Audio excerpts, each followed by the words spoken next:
Hello friends. Did you know that nearly 80% of those who watch my videos aren't subscribed? If you enjoy the content, I'd truly appreciate it if you hit that subscribe button. It helps a lot. Also, don't forget to leave a like and share your thoughts in the comments. Your interaction not only supports the channel's growth, but also helps these stories reach more people. Thank you all for being here. By the way, where are you watching from? Let me know in the comments.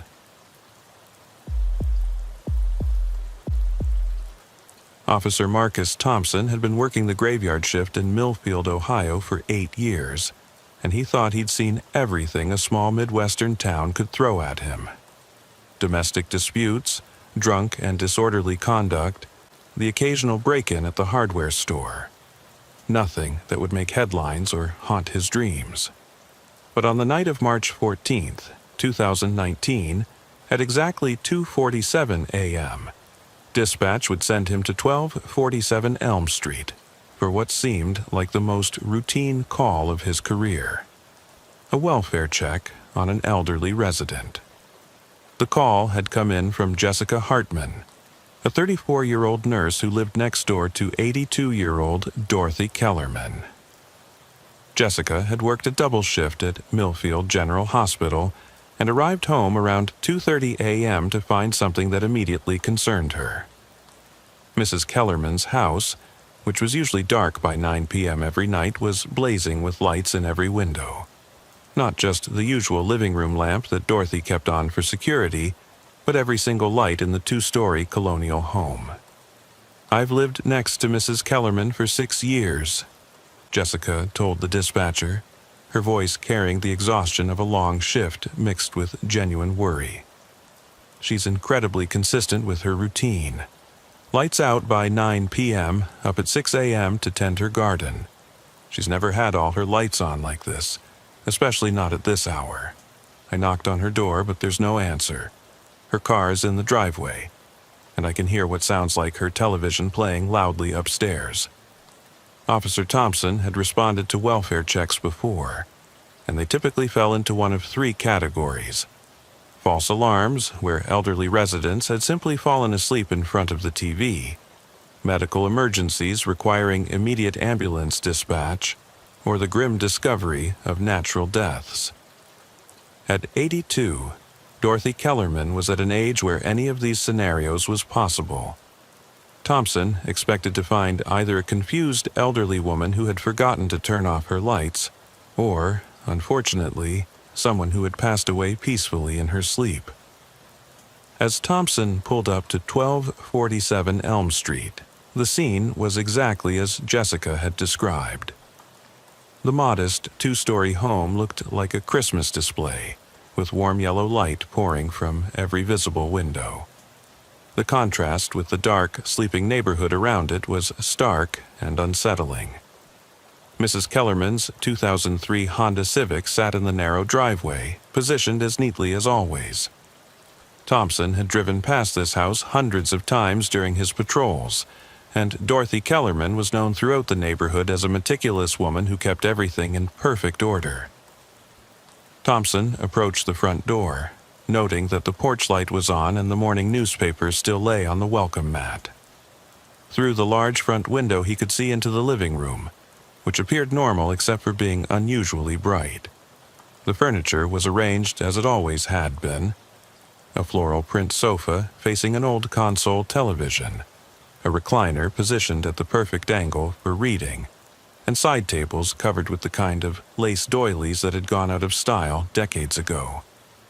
He rang the doorbell and waited, listening for movement inside the house.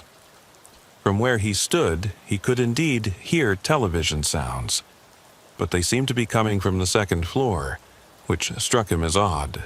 In his experience, elderly residents typically spent their evening hours in ground-floor living spaces, finding it easier than navigating stairs multiple times per day. The volume was loud enough that if Mrs. Kellerman was upstairs watching TV, she should have heard the doorbell. After waiting a full minute, Thompson rang the doorbell again and followed up with firm knocks on the door. "Mrs. Kellerman, this is Officer Thompson with the Millfield Police Department. I'm here to check on your welfare. Can you please come to the door?" His voice carried clearly in the quiet night air, and he paused to listen for any response. Nothing. Thompson walked around to the back of the house, following a narrow path between Dorothy's property and Jessica's. The backyard was as neat as the front, with a small vegetable garden that had been prepared for spring planting, and a bird feeder hanging from an oak tree that had to be 50 years old. The back door was solid wood with no window, but Thompson could see that the kitchen lights were on through a small window beside it. He knocked on the back door and called out again, with the same result. By this point, Thompson's routine welfare check was beginning to feel different. The combination of all lights being on, the loud television upstairs, and Mrs. Kellerman's complete failure to respond suggested something was wrong. In his 8 years of experience, elderly residents who were simply sleeping or had fallen asleep watching TV would typically wake up when police knocked loudly and called their names. The complete silence from inside the house, despite clear evidence that someone was home, was concerning. Thompson returned to his patrol car and radioed dispatch. "Unit 247 to dispatch. I'm at 1247 Elm Street for the welfare check." No response from the resident, but all lights are on, and I can hear television sounds from the second floor. The subject's vehicle is in the driveway. Requesting permission to make entry for welfare purposes. Dispatch confirmed the request and reminded Thompson to document his observations carefully. Welfare check entries, while necessary for public safety, required thorough documentation to protect both the officer and the department from potential liability issues. Thompson retrieved his flashlight and notebook, though the bright lights from every window of the house made the flashlight seem unnecessary. The front door was locked, but Thompson's examination of the windows revealed that one of the living room windows was unlocked. Not unusual for an elderly resident who might have opened it for fresh air and forgotten to secure it. Thompson carefully opened the window and climbed through, immediately calling out his presence and purpose. "Mrs. Kellerman, this is Officer Thompson with the Millfield Police. I've entered your home to check on your welfare. Please respond if you can hear me." The inside of the house felt wrong immediately, though Thompson couldn't initially identify why. The living room looked exactly as it had from outside, neat, orderly, and undisturbed. But there was something in the air, a smell that he couldn't quite place. Not the musty odor of an elderly person's home, not the smell of death that he'd encountered before, but something else entirely. Something chemical or medicinal, mixed with an underlying sweetness that made him slightly nauseated.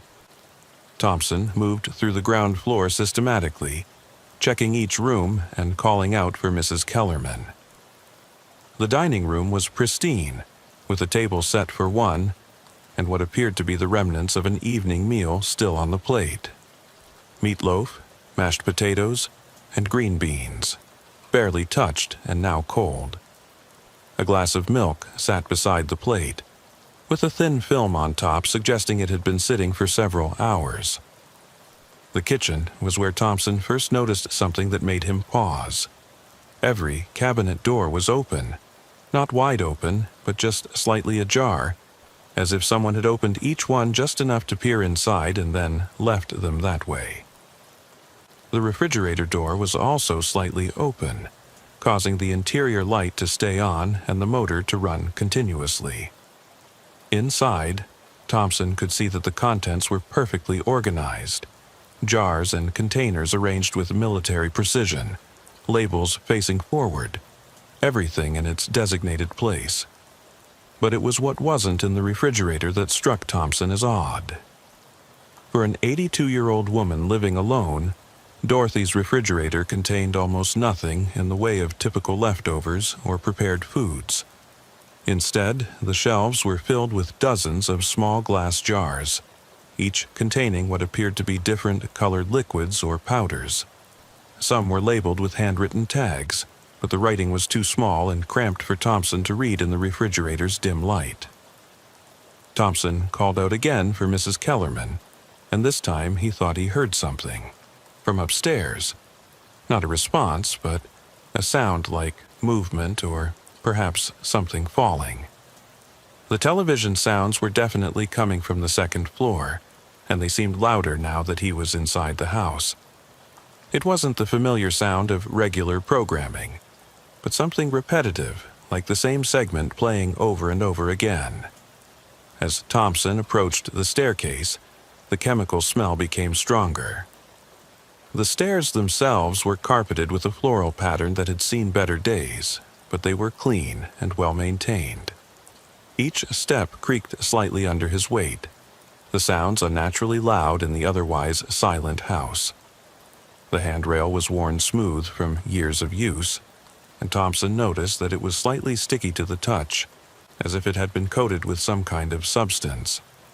Halfway up the stairs, Thompson could see that the hallway at the top was brightly lit, with what appeared to be every door standing open. The television sounds were coming from a room at the end of the hall, and there was now no doubt that it was the same audio segment repeating continuously. The sound was tinny and distorted, as if it was being played through an old speaker or at an unnaturally loud volume. "Mrs. Kellerman, I'm coming upstairs to check on you. Please respond if you can hear me." Thompson's voice echoed in the stairwell, but again there was no response from the elderly woman. At the top of the stairs, Thompson found himself in a hallway that ran the length of the house, with 4 doors opening off it. 3 of the doors led to what appeared to be bedrooms, while the 4th was clearly a bathroom. The smell was much stronger here, almost overwhelming, and Thompson had to breathe through his mouth to avoid gagging. It was definitely chemical now, like cleaning supplies mixed with something organic that he didn't want to identify. Thompson approached the first bedroom, which appeared to be set up as a guest room. The lights were on, and the room looked normal except for one disturbing detail. The bed was made, but it was made wrong. The pillows were arranged at the foot of the bed instead of the head, and the comforter was pulled up backward, with the decorative pattern facing down instead of up. It was as if someone had made the bed while standing at the wrong end, or as if they had never seen a properly made bed before. The second bedroom was clearly Mrs. Kellerman's primary bedroom, and here Thompson found the first truly disturbing evidence that something was seriously wrong. The room was brightly lit like all the others, and at first glance it appeared normal. But when Thompson looked more closely, he realized that every piece of furniture had been moved, not rearranged, moved exactly 3 feet to the left of where it had originally stood. The bed, the dresser, the nightstand, even a small chair in the corner had all been shifted in perfect alignment, leaving indentations in the carpet where they had originally been placed. On the nightstand, which now sat in the middle of what should have been empty floor space, was a collection of prescription bottles. Thompson counted 14 different medications, all prescribed to Dorothy Kellerman, all dated within the past month.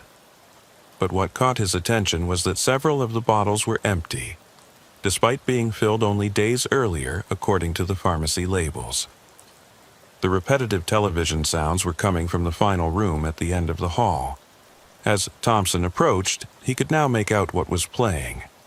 It was the same 30-second segment of what sounded like a children's educational program, playing over and over. The volume was turned up so high that the speaker was distorting, creating a harsh mechanical sound that was almost painful to listen to. Thompson pushed open the door to the final room and immediately understood why Mrs. Kellerman hadn't been answering his calls. The room, which appeared to be a small den or study, contained Dorothy Kellerman, but she was not in any condition to respond to anyone. Mrs. Kellerman was sitting in a wooden chair in the center of the room, facing an old television that was indeed playing the same segment repeatedly. She was dressed in her nightgown and robe, as if she had been preparing for bed, but something was horribly wrong with her appearance. Her eyes were wide open, staring directly at the television screen, but they had a glassy, unfocused quality that Thompson recognized from other medical emergencies. Thompson immediately called for an ambulance and approached Mrs. Kellerman carefully. She was alive. He could see her chest rising and falling slowly, but she was completely unresponsive. When Thompson checked her pulse, it was weak and irregular. Her skin felt cold and clammy, and there was a strange, sweet smell coming from her breath that added to the chemical odor that permeated the house. "Mrs. Kellerman, can you hear me? I'm Officer Thompson, and I'm here to help you." Thompson gently shook her shoulder, but there was no response. Her eyes didn't track his movement, and she showed no awareness of his presence whatsoever. As Thompson waited for the ambulance to arrive, he began to notice other disturbing details about the room. The television was playing the same educational segment, something about shapes and colors clearly intended for very young children, but it was playing from an old VHS tape. The tape player was set to repeat continuously, and based on the wear on the tape and the distortion in the audio, it had been playing for many hours, possibly all night. Around Mrs. Kellerman's chair, Thompson found evidence that she had been in this position for an extended period. There was a small puddle of urine beneath the chair, and her legs showed signs of swelling consistent with sitting in one position for hours. Most disturbing was what appeared to be vomit down the front of her nightgown, dried and crusty, suggesting she had been sick at some point during the night but had remained in the chair. On a small table beside Mrs. Kellerman's chair was a glass of what appeared to be milk, similar to the one Thompson had found in the dining room. But this glass was empty except for a residue at the bottom that looked different from regular milk. It was thicker and had a slightly yellowish color, and the smell coming from the glass added to the chemical odor that was making Thompson feel increasingly nauseated. The ambulance arrived within 10 minutes, and EMT Sarah Williams and her partner, Derek Martinez, immediately began assessing Mrs. Kellerman's condition. Williams, who had been working emergency medical services in Millfield for 12 years, later told Thompson that she had never seen anything quite like Dorothy Kellerman's condition. "She's alive, and her vital signs are stable, but she's in some kind of catatonic state," Williams explained as she and Martinez prepared Mrs. Kellerman for transport. "Her pupils are extremely dilated and non-reactive, which suggests some kind of drug intoxication, but her breathing and heart rate don't match any overdose patterns I'm familiar with. We need to get her to the hospital immediately for blood work and evaluation." As the EMTs carried Mrs. Kellerman downstairs and out to the ambulance, Thompson began the process of securing the scene and documenting what he had found. The house would need to be processed as a potential crime scene, given the evidence of possible poisoning or drugging, but Thompson's initial responsibility was to ensure that no evidence was disturbed and to begin documenting the strange conditions he had discovered. Thompson called his supervisor, Sergeant Patricia Hayes, to report the situation. Hayes, a 20-year veteran of the Millfield Police Department, recognized immediately that this was not a routine welfare check. "Marcus, I want you to secure that house and don't let anyone else inside until we can get a detective out there," Hayes instructed. "What you're describing sounds like either an attempted murder or some kind of elder abuse situation. Don't touch anything else and start documenting everything exactly as you found it." As Thompson waited for the detective to arrive, he stood outside Mrs. Kellerman's house and looked back at the brightly lit windows. In his 8 years of police work, he had developed good instincts about when situations were routine and when they were something more serious. Everything about Dorothy Kellerman's house felt wrong. From the furniture moved exactly 3 feet to the left, to the cabinet doors left ajar, to the repetitive children's program playing at painful volume, while an elderly woman sat catatonic in front of it. But what bothered Thompson most was the realization that someone had been in that house with Mrs. Kellerman. Someone had moved the furniture, opened the cabinet doors, set up the television to play the same segment over and over. Someone had given her whatever was in that glass that had left her in a catatonic state. And based on the evidence that someone had done all of this methodically, deliberately, and had then left Mrs. Kellerman to sit in that chair for hours, staring at a children's program while her mind was trapped somewhere else entirely. Thompson looked at his watch. It was now 4:15 a.m., and Detective Amanda Russell would arrive within the hour to begin what Thompson suspected would be a much more complex investigation than anyone had anticipated. As he stood guard outside Dorothy Kellerman's house, watching the lights blaze from every window, Thompson couldn't shake the feeling that what he had discovered was only the beginning of something much darker and more disturbing than a simple welfare check gone wrong. Detective Amanda Russell arrived at 1247 Elm Street at 4:52 a.m., having been pulled from her bed by Sergeant Hayes's urgent phone call. Russell had been with the Millfield Police Department for 15 years, the last 8 as a detective specializing in elder abuse and domestic violence cases. She had seen her share of disturbing situations, but as Officer Thompson briefed her on what he had discovered inside Dorothy Kellerman's house, she felt the familiar knot of dread that always accompanied cases that started simple and quickly revealed themselves to be anything but. "Walk me through exactly what you found, Marcus, and don't leave out any details, no matter how minor they seem," Russell said, as she pulled on latex gloves and prepared to enter the house.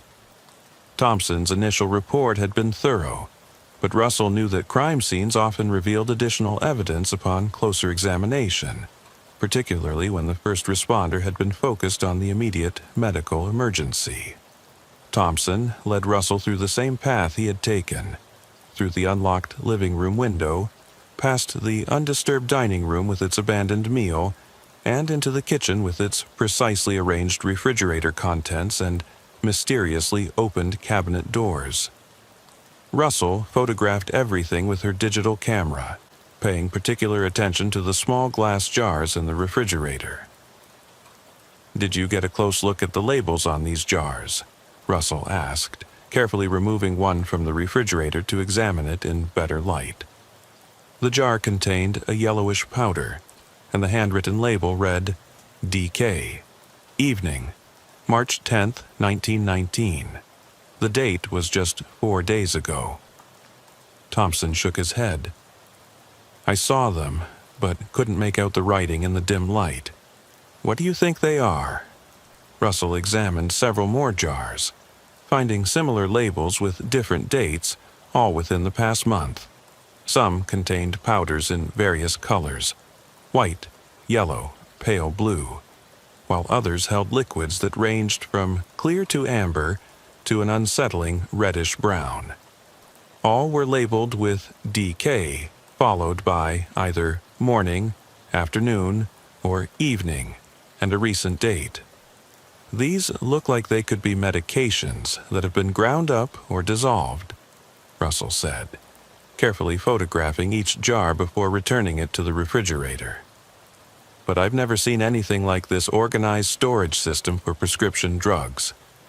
We'll need to have these analyzed, along with that glass you found upstairs." As they moved through the house, Russell began to notice details that Thompson had missed during his initial emergency response. In the living room, she found that all the picture frames on the side tables had been turned face down. When she carefully turned them over, she discovered family photos spanning several decades.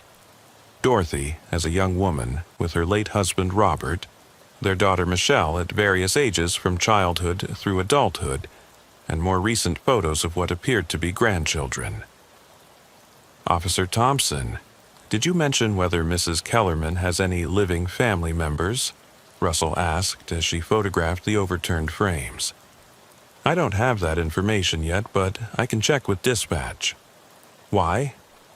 Russell pointed to the most recent family photo, which showed Dorothy with a woman in her 50s and 2 teenagers. "If she has family, particularly local family, We need to know why they weren't the ones checking on her welfare. And we need to know if anyone else has had access to this house recently. Upstairs, Russell spent considerable time in the room where Thompson had found Mrs. Kellerman. The scene was even more disturbing in the full light of her camera flash. The wooden chair where Dorothy had been sitting was positioned exactly in the center of the room, equidistant from all four walls. The television had been moved from its original position against one wall to directly face the chair, with the VHS player connected by extension cords that created a perfect straight line between the devices and the chair. Russell ejected the VHS tape and examined it. The label read, "Learning Shapes and Colors, ages 2 to 4, in cheerful, child-friendly lettering." It was a commercial educational video, the kind typically used in daycare centers or preschools. The tape itself showed signs of excessive wear, with stretched sections that indicated it had been played repeatedly. "Marcus, this setup is incredibly deliberate," Russell said as she photographed the room from multiple angles. Someone wanted Mrs. Kellerman in that specific chair, watching that specific program for an extended period of time. This isn't random or impulsive. This is calculated. In the bedroom, with the moved furniture, Russell made a discovery that sent chills down her spine. Using a tape measure from her evidence kit, she confirmed that every piece of furniture had been moved exactly 3 feet and 2 inches to the left of its original position. The precision was unsettling. Not the kind of approximate measurement someone might make while rearranging a room, but an exact distance that had been carefully calculated and executed. More disturbing was what Russell found when she examined the carpet indentations where the furniture had originally been positioned. Each indentation contained a small pile of what appeared to be white powder, carefully arranged in a perfect circle. Russell photographed the powder and carefully collected samples from each location for analysis. In the master bedroom's walk-in closet, Russell discovered evidence that someone had been systematically going through Dorothy's belongings. All of her clothing had been removed from hangers and then rehung, but in reverse order: summer clothes where winter clothes should be, casual wear mixed with formal wear in a pattern that made no sense for someone who lived alone and dressed herself daily. More importantly, Russell found a shoebox hidden behind the reorganized clothes that contained documents Dorothy had apparently been trying to keep secure. The box held Dorothy's will, life insurance policies, banking information, and a series of increasingly frantic handwritten notes dated over the past 3 weeks. The notes, written in Dorothy's shaking handwriting, told a story that made Russell's blood run cold. March 1st, Michelle came by again today. Says she's worried about me living alone. Asked about my medications and wanted to know where I keep my important papers. March 5th, found my kitchen cabinets open when I woke up. Michelle says I probably forgot to close them, but I know I didn't. She stayed for dinner and made me a glass of milk. Felt very sleepy afterward. March 8th, Michelle has been coming every few days now. She brings her own food and insists on making my drinks. I've been feeling confused after her visits. Can't remember conversations we had. March 12th. I think Michelle is putting something in my food or drinks. When I told her I didn't want her to visit anymore, she got very angry.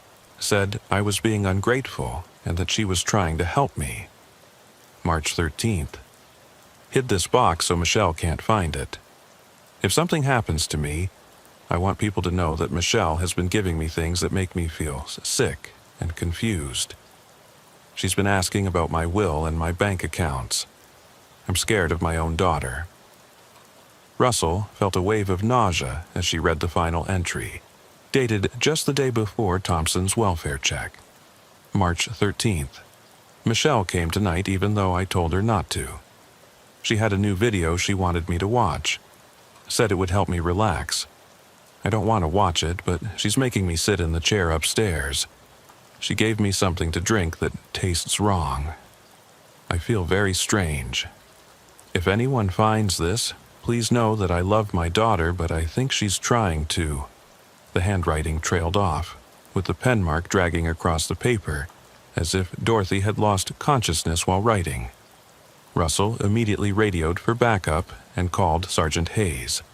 I need to speak with the hospital about Mrs. Kellerman's condition, and I need you to run a check on her daughter Michelle. We're looking at a possible poisoning case, and the victim left behind evidence that her daughter has been systematically drugging her. While waiting for backup to arrive, Russell continued her examination of the house and made several more disturbing discoveries. In a drawer in the kitchen, she found a collection of syringes and small bottles that appeared to contain liquid medications.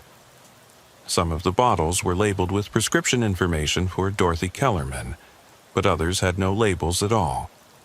Several of the syringes showed residue that suggested they had been used recently.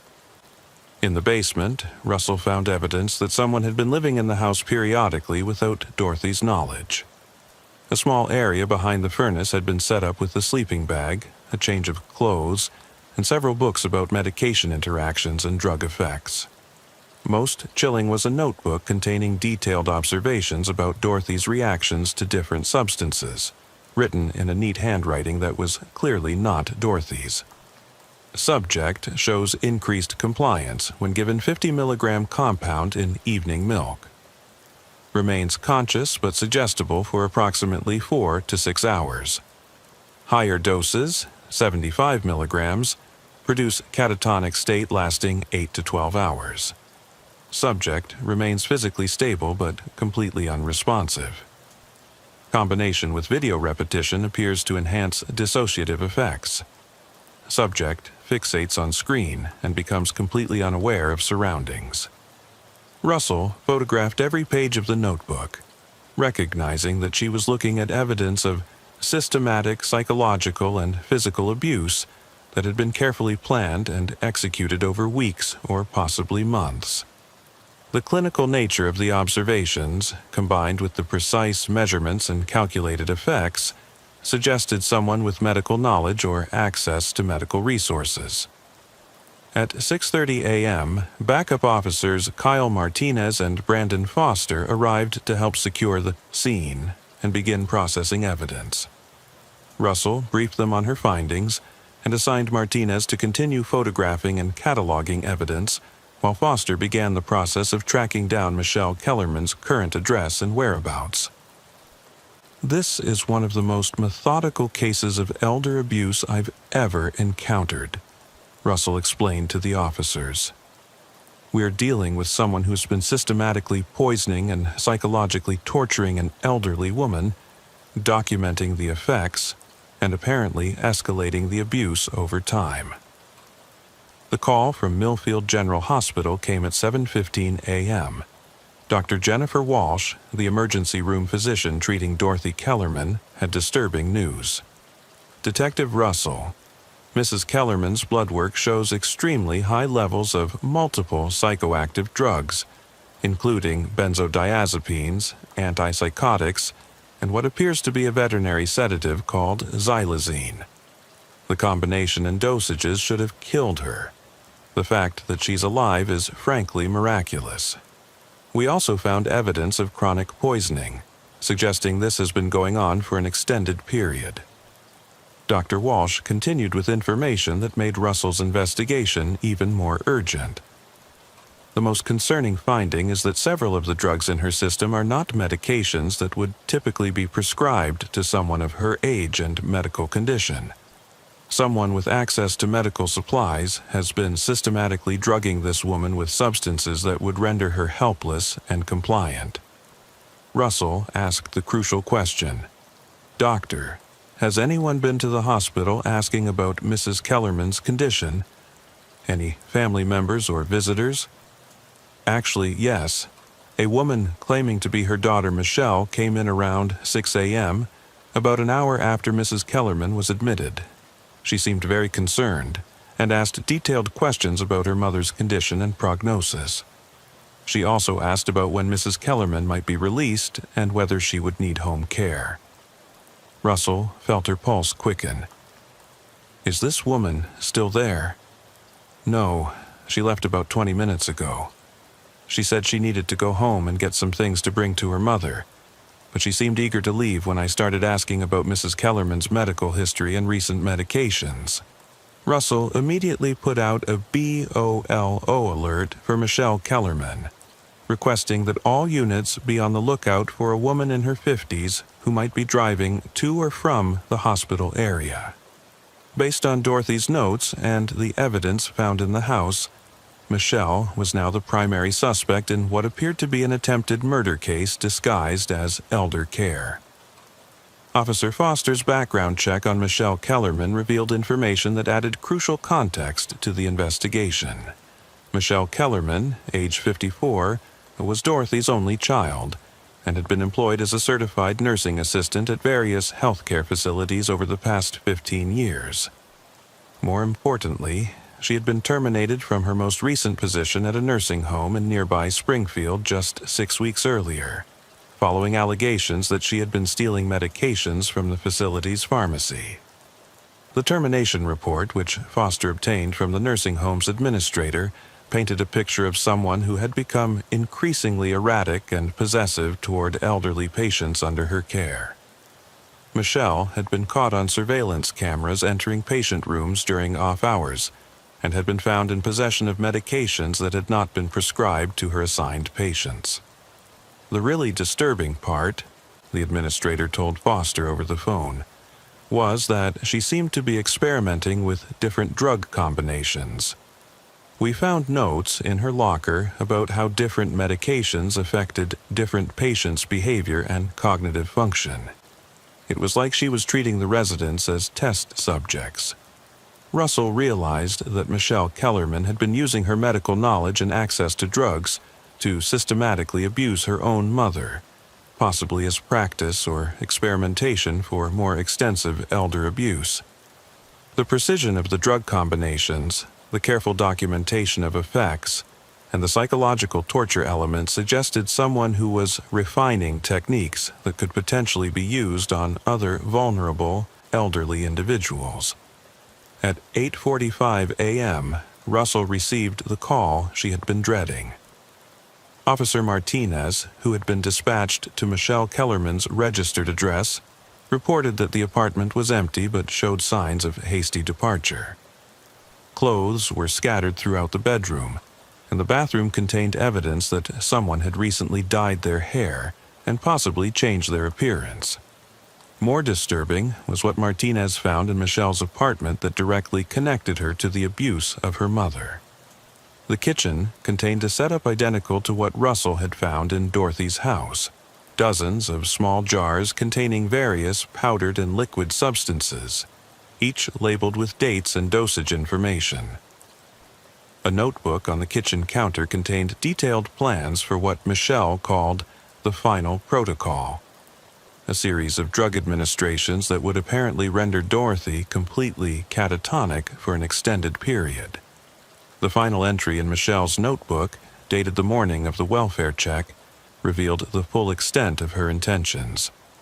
Mother is becoming too suspicious and resistant. The final protocol will need to be implemented tonight. Once she is in a completely dissociative state, I can maintain her on minimal life support while I handle the legal and financial arrangements. The video programming has been very effective in keeping her focused and compliant during transitions. Russell realized that Thompson's welfare check had likely interrupted Michelle in the middle of implementing what she intended to be a final, permanent solution. Keeping her mother alive but completely incapacitated while Michelle gained control of her assets and living situation. The children's video playing on repeat had been designed to keep Dorothy's mind occupied while the drugs rendered her unable to resist or call for help. As the morning progressed and more evidence was processed, Russell began to understand that she was dealing with a sophisticated and premeditated case of elder abuse that could have easily resulted in Dorothy Kellerman's death. Michelle had used her medical training and access to drugs to systematically torture and control her mother, documenting the process with the clinical detachment of someone who viewed her victim as a test subject rather than a human being.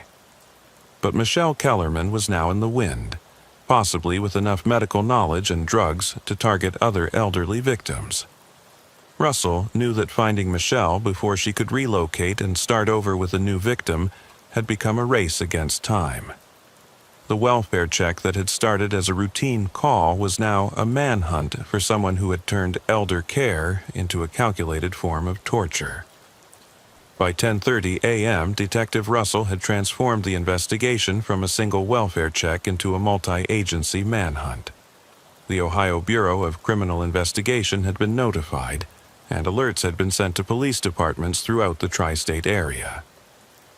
Michelle Kellerman's photo description and vehicle information were distributed to every law enforcement agency within a 200-mile radius, along with warnings that she should be considered dangerous and potentially armed with controlled substances. Russell's phone rang at 11:15 a.m. with news that made her stomach drop. Officer Derek Austin from the Springfield Police Department was calling about a welfare check they had conducted 3 days earlier, a check that now seemed disturbingly relevant to the Kellerman case. "Detective Russell, we got your BOLO alert about Michelle Kellerman, and I need to tell you about something that happened here on March 11th, Austin said, his voice tight with concern. "We did a welfare check on an 89-year-old woman named Margaret Foster. Her nephew had called because she hadn't answered her phone in 2 days. When we got to her house, we found her sitting in her living room chair, completely unresponsive, staring at a television that was playing the same children's program over and over." Russell felt ice in her veins. What was her condition? She was alive, but completely catatonic, just like you described with Mrs. Kellerman. The house was set up almost exactly the way you described. All the lights on, furniture moved around, and we found evidence that someone had been giving her substances that weren't her normal medications. She's still in the hospital, and the doctors say she may never fully recover from whatever was done to her. Austin continued with information that confirmed Russell's worst fears. "The thing is, we found a business card in Mrs. Foster's house for a home health aid service. The card had the name Michelle Kelly on it, but when we tried to contact the service, we found out it was fake. No such company exists." Russell immediately requested that Springfield PD send her all evidence and documentation from the Foster case. As she waited for the files to arrive, she began to piece together a pattern that suggested Michelle Kellerman had been operating for months, possibly years, targeting elderly individuals throughout the region under various assumed names. Officer Martinez, who had been reviewing Michelle's employment history, provided additional pieces of the puzzle. "Detective, I've been calling the nursing homes and care facilities where Michelle worked over the past 5 years. 3 different facilities reported unexplained incidents involving elderly residents who became suddenly ill or exhibited unusual behavioral changes during Michelle's employment periods. The most disturbing report came from Sunset Manor in Columbus, where Michelle had worked 18 months earlier." The facility's director, Patricia Wilkinson, told Martinez about a cluster of incidents that had baffled the medical staff at the time. "We had 4 residents over the course of 6 weeks who developed what appeared to be early-stage dementia symptoms, confusion, disorientation, periods of complete unresponsiveness," Wilkinson explained. But these were residents who had been cognitively sharp just weeks earlier. The symptoms came on suddenly and progressed rapidly. What made the incidents even more suspicious was that all 4 residents had been under Michelle's care, and all had shown improvement after Michelle left her position at the facility. "Looking back now, with what you're telling me, I think Michelle was using our residents as test subjects for whatever she was planning to do to her mother." Russell realized she was dealing with a serial elder abuser who had been refining her methods for years before targeting her own mother. The precision and clinical nature of the abuse Dorothy had suffered made sense now. Michelle had been practicing on vulnerable elderly strangers, perfecting her techniques for psychological and pharmaceutical torture. At 1:45 p.m., Russell received a call that changed the direction of the investigation entirely. Dr. Walsh from Millfield General called with an update on Dorothy Kellerman's condition that included disturbing new information. Detective, Mrs. Kellerman regained consciousness about an hour ago, and she's been able to provide some information about what her daughter did to her. But there's something else. Something that makes this case even more urgent than we realized. Dr. Walsh's voice carried a gravity that made Russell brace for bad news. Mrs. Kellerman says that Michelle wasn't working alone. She mentioned a man who came to the house with Michelle on several occasions, someone Michelle referred to as her research partner. According to Mrs. Kellerman, this man was the one who suggested many of the drug combinations and psychological techniques that Michelle used. Russell felt the case expanding beyond what she had imagined. Did Mrs. Kellerman provide any description of this man? She's still very confused and her memory is fragmented, but she remembers that he was younger than Michelle, maybe in his 30s, and that he carried a medical bag. She said he talked about her like she was a specimen, discussing dosages and effects as if she wasn't even there. Most importantly, she heard Michelle and this man discussing other subjects they were working with. This meant Michelle Kellerman wasn't just a lone elder abuser. She was part of a larger operation that was systematically targeting vulnerable elderly individuals across multiple jurisdictions. Russell immediately contacted the FBI's Cincinnati field office to request assistance with what was now clearly a multi-state criminal enterprise. The breakthrough came at 3:20 p.m. when Officer Jennifer Coleman from the Dayton Police Department called with urgent information. Coleman had been investigating a missing person report filed that morning by the daughter of 76-year-old Harold Chen, who lived alone in a suburb outside Dayton. The daughter went to check on her father this morning and found his house empty, but there were signs that someone had been living there recently, Coleman explained. We found the same setup you described: opened cabinets, moved furniture, and evidence of someone administering unknown substances. But here's the important part. A neighbor saw a woman matching Michelle Kellerman's description leaving the house around 8 a.m. this morning, with an older man and what appeared to be Mr. Chen, who seemed barely conscious. Coleman had more crucial information. The neighbor got a partial license plate on their vehicle, a dark blue sedan with Ohio plates starting with HJK. We've got units searching the area, but they had at least a 7-hour head start. Russell immediately put out an updated BOLO alert with the vehicle information and expanded the search to include Harold Chen as a kidnapping victim. The case had now escalated from elder abuse to potential kidnapping and interstate transportation of victims for criminal purposes. At 4:15 p.m., the FBI task force arrived in Millfield, led by Special Agent Tyler Morrison. Morrison, who specialized in organized elder abuse and healthcare fraud, reviewed Russell's evidence and immediately recognized patterns consistent with cases his unit had been tracking across multiple states. What you've uncovered here appears to be part of a much larger operation, Morrison told Russell as they reviewed the evidence spread across the conference room table. We've been tracking similar cases in Pennsylvania, West Virginia, and Kentucky. Elderly individuals who were systematically drugged and psychologically tortured, often by people claiming to be healthcare workers or family caregivers. Morrison's team had been investigating what they called experimental elder abuse, cases where perpetrators appeared to be testing different combinations of drugs and psychological techniques on elderly victims, often documenting the results with scientific precision. The disturbing thing about these cases is that they appear to be coordinated, Morrison explained. The techniques are too similar across different states and different perpetrators for this to be coincidental.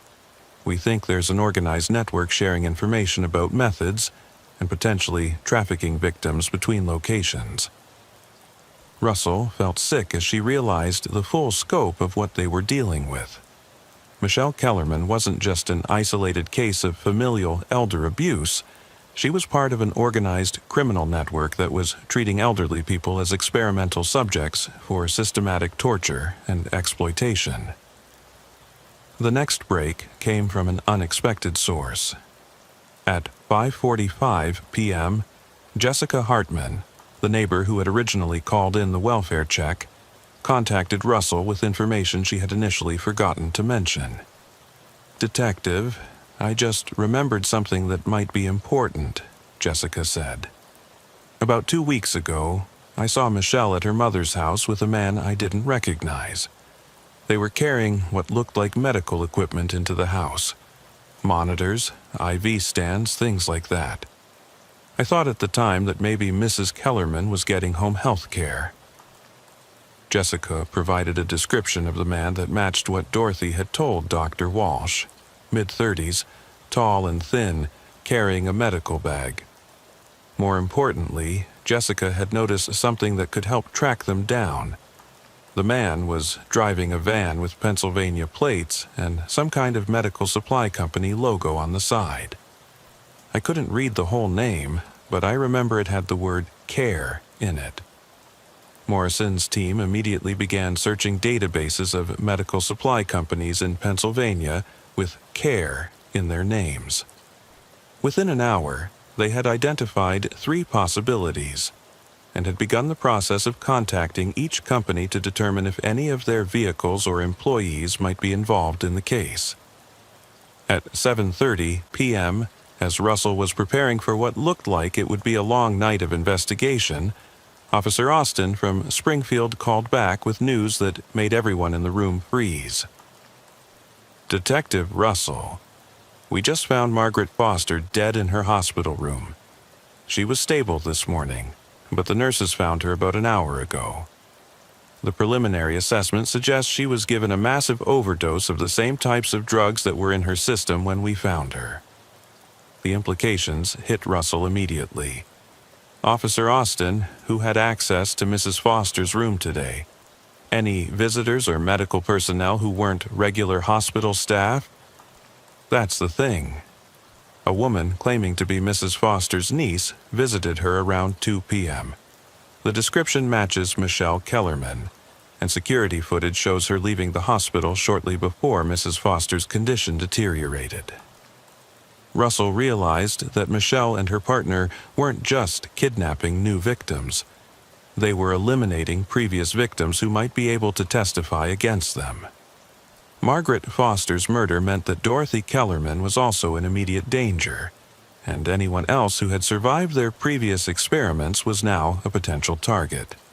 The manhunt had become a race not just to capture Michelle Kellerman and her partner, but to prevent them from systematically murdering the elderly victims they had left behind in hospitals and care facilities across multiple states. Russell knew that somewhere out there, Harold Chen was in the hands of people who viewed him as nothing more than a test subject, and who had already demonstrated their willingness to kill to cover their tracks. As night fell on what had started as a routine welfare check, Russell found herself at the center of an investigation that was revealing a network of systematic elder abuse, experimentation, and murder that spanned multiple states and potentially dozens of victims. The lights that had been burning in Dorothy Kellerman's windows the night before had illuminated something far darker than anyone could have imagined. The call that broke the case came at 11:47 p.m. from an unexpected source. Dr. Amanda Stevens, the chief medical examiner for Franklin County, had been reviewing autopsy records from the past 2 years when she noticed a pattern that connected directly to the Kellerman investigation. "Agent Morrison, I've been going through cases of elderly individuals who died under suspicious circumstances in the past 24 months, Dr. Stevens said, her voice carrying the exhaustion of someone who had been working through disturbing evidence for hours. "I've identified at least 12 cases where the cause of death was initially attributed to natural causes or accidental overdose, but the drug combinations found in their systems are identical to what you've described in the Kellerman case. Morrison put the call on speaker so Russell could hear the details. Dr. Stevens had discovered what she was calling a signature cocktail of drugs that appeared in multiple cases across Ohio, Pennsylvania, West Virginia, and Kentucky. The combination was specific and unusual. Veterinary sedatives mixed with antipsychotics and benzodiazepines in precise ratios that would cause maximum psychological incapacitation while keeping the victim technically alive. The most disturbing thing is the progression, Dr. Stevens continued. In the earliest cases from 2 years ago, the drug combinations were cruder, less precise, but as the cases move forward chronologically, they become more sophisticated, more targeted. It's like someone was learning and refining their technique with each victim. Russell felt a chill as she realized they were looking at evidence of a systematic learning process. Michelle and her partner had been perfecting their methods by practicing on elderly victims, treating each death as a learning opportunity rather than a tragedy. Dr. Stevens had more crucial information. I found something else that connects these cases. In every single instance, there were signs that the victim had been subjected to repetitive audio or visual stimuli for extended periods before death. Brain tissue analysis shows patterns consistent with prolonged sensory bombardment, the kind of psychological torture you described finding with Mrs. Kellerman. At 12:30 a.m. on March 15th, the first major break in locating Michelle and her partner came from Pennsylvania State Police. A trooper conducting a routine traffic stop outside Harrisburg had pulled over a dark blue sedan matching the description from the BOLO alert.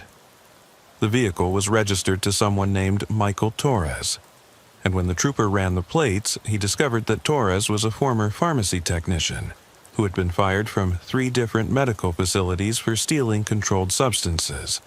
But the vehicle was empty, except for evidence that it had recently been used to transport someone who was heavily sedated. Medical equipment, empty IV bags, and traces of the same drug combinations that had been found in Dorothy Kellerman's system. Russell and Morrison immediately coordinated with Pennsylvania authorities to expand the search around the area where the sedan had been abandoned. Within hours, they had identified a remote facility that Torres had been renting under a false name, a defunct veterinary clinic in rural Pennsylvania that had been closed for 5 years. The Pennsylvania State Police tactical team surrounded the building at 4:20 a.m. What they found inside would haunt everyone involved in the investigation for years to come. The abandoned veterinary clinic had been converted into what could only be described as a human experimentation facility. The main examination room contained multiple hospital beds equipped with restraints, IV equipment, and monitoring devices. Each bed had a television positioned directly above it, connected to VHS players loaded with the same children's educational programs that had been found playing in Dorothy Kellerman's house.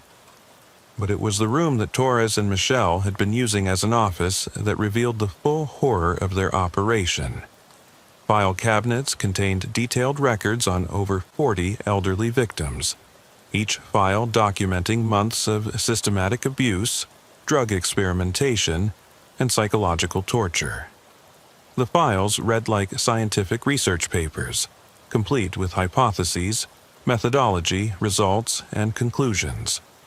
Harold Chen was found in one of the examination rooms, alive but in critical condition. He had been subjected to the same drug cocktail as Dorothy Kellerman, but in higher concentrations. The medical team that stabilized him for transport estimated that he would have died within hours if they hadn't found him when they did. Michelle Kellerman and Michael Torres were found in the facility's former operating room, and their condition when captured provided the most disturbing aspect of the entire case. Both were conscious and alert, showing no signs of the drugs they had been administering to their victims. Instead, they were calmly documenting their latest experiment on Harold Chen. taking notes and photographs as if his suffering was nothing more than data collection. When Torres was arrested, he was found carrying a notebook that contained what he called the final protocol, a detailed plan for establishing similar facilities in multiple states, each targeting elderly populations in rural areas where disappearances might not be noticed immediately. The plan included recruitment strategies for finding additional partners, methods for acquiring controlled substances, and techniques for disposing of victims whose experiments had been completed. Michelle Kellerman's arrest interview provided insights into the psychological pathology that had driven the entire operation. She showed no remorse for what she had done to her mother or any of the other victims, instead expressing frustration that the investigation had interrupted what she called important research. These people were going to die anyway, Michelle told Detective Russell during the interview. At least this way, their deaths served a purpose. We were learning things that could benefit society. When Russell asked about the psychological torture aspects, the repetitive children's programs, the furniture moving, the deliberate disorientation, Michelle's response was chillingly clinical. Psychological compliance is just as important as physical compliance, she explained without emotion. The audio-visual programming breaks down cognitive resistance and makes subjects more accepting of medical intervention. It's based on established psychological principles. Michael Torres, when interviewed separately, revealed the academic background that had informed their methodology. He had studied psychology and pharmacology at several universities, but had never completed a degree in either field. Instead, he had used his partial education to develop what he called applied gerontological research, using elderly subjects to test theories about pain tolerance, psychological manipulation, and pharmaceutical effects. The elderly population is ideal for this type of research, Torres told FBI agents with the same detached tone Michelle had used.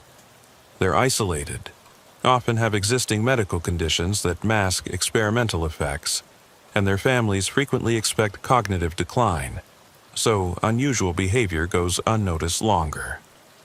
The investigation eventually revealed that Michelle and Torres had been operating their network for over 3 years, with facilities in 4 states and a documented victim count that reached 47 elderly individuals.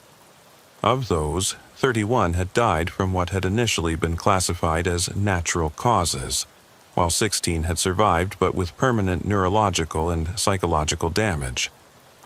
Dorothy Kellerman, despite everything she had endured, proved to be one of the most resilient survivors. After weeks of treatment to clear the drugs from her system and therapy to address the psychological trauma, she was able to provide detailed testimony about her daughter's actions. Her hidden notes and her courage in documenting the abuse, even while being systematically poisoned, became crucial evidence in the prosecution. The trial of Michelle Kellerman and Michael Torres began 8 months later and lasted 6 weeks. The evidence presented included video recordings the defendants had made of their experiments, detailed documentation of their victims' suffering, and testimony from the survivors who were able to speak about their experiences. The most powerful testimony came from Harold Chen, who had recovered enough to describe the months of torture he had endured. "They treated me like I wasn't human," he told the court, "like I was just something they could use to test their theories. The worst part wasn't the drugs or the physical pain. It was realizing that they enjoyed watching me suffer." Jessica Hartman, the neighbor whose welfare check call had started the entire investigation, testified about the importance of community vigilance in protecting vulnerable populations. Her simple act of noticing that something was wrong with her elderly neighbor had ultimately saved lives and exposed a criminal network that might otherwise have continued operating indefinitely. The jury deliberated for less than 4 hours before finding both defendants guilty on all counts, including multiple charges of first-degree murder, kidnapping, elder abuse, and conspiracy. Michelle Kellerman was sentenced to life in prison without the possibility of parole, while Michael Torres received the death penalty. But the most disturbing aspect of the case emerged during the penalty phase of the trial, when prosecutors revealed evidence that Michelle and Torres had been in contact with similar networks in other countries. Their operation appeared to be part of a larger, international network of individuals who shared techniques and research data about systematic elder abuse and human experimentation. Dorothy Kellerman attended every day of the trial, sitting in the front row and looking directly at her daughter throughout the proceedings. When asked by reporters why she subjected herself to reliving the trauma, Dorothy's response was simple. People need to know what happened. Not just to me, but to all those other people who couldn't speak for themselves. The case led to significant changes in elder care oversight and welfare check protocols across multiple states. Jessica Hartman's original call became a training example for 911 dispatchers, emphasizing the importance of taking seriously any concerns about elderly residents, no matter how minor they might seem. Officer Marcus Thompson, whose thorough response to what seemed like a routine welfare check had uncovered the entire network, was promoted to detective and specialized in elder abuse cases.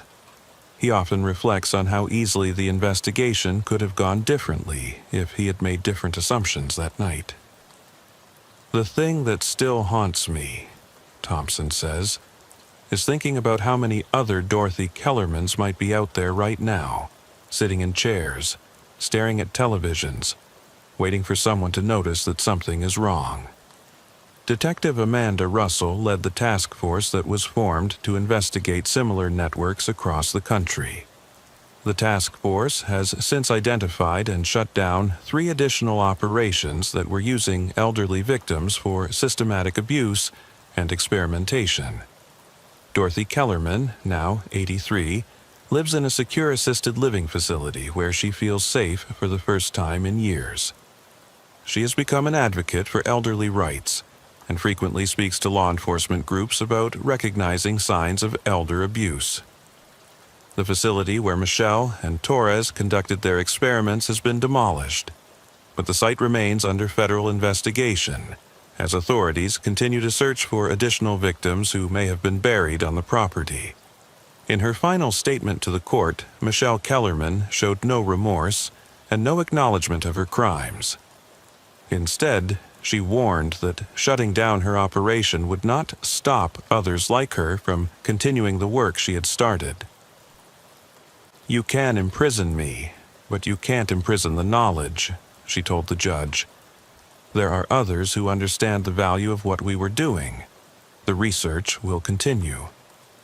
This statement led to an ongoing federal investigation into similar networks, and law enforcement agencies across the country now maintain specialized units focused on preventing and investigating systematic elder abuse operations. The case of Dorothy Kellerman stands as a testament to the importance of community vigilance and the courage of those who speak up when something seems wrong. It also serves as a chilling reminder that some of the most vulnerable members of society can become targets for predators who view their suffering as nothing more than an opportunity for experimentation and profit. The lights that blazed from every window of Dorothy's house on that March night in 2019 had illuminated something far darker than a simple medical emergency. They had revealed a network of systematic cruelty that had been operating in the shadows, protected by society's tendency to overlook and dismiss the concerns of elderly individuals. But those same lights had also led to justice for dozens of victims who might otherwise have died in anonymity, their suffering unknown, and their deaths unmourned. In the end, Dorothy Kellerman's courage in documenting her abuse, Jessica Hartman's decision to make a welfare check call, and Officer Thompson's thorough investigation had combined to expose a horror that was far worse than any routine graveyard shift patrol could have anticipated. Officer Nicole Patterson had been working the graveyard shift for the Riverside Police Department for 6 years. and she thought she had seen every type of repeat caller situation the city could produce. Frequent domestic disturbance addresses, mental health crisis locations, and the usual problem properties that required regular police attention. All routine situations that patrol officers learned to handle with a combination of professionalism and patience.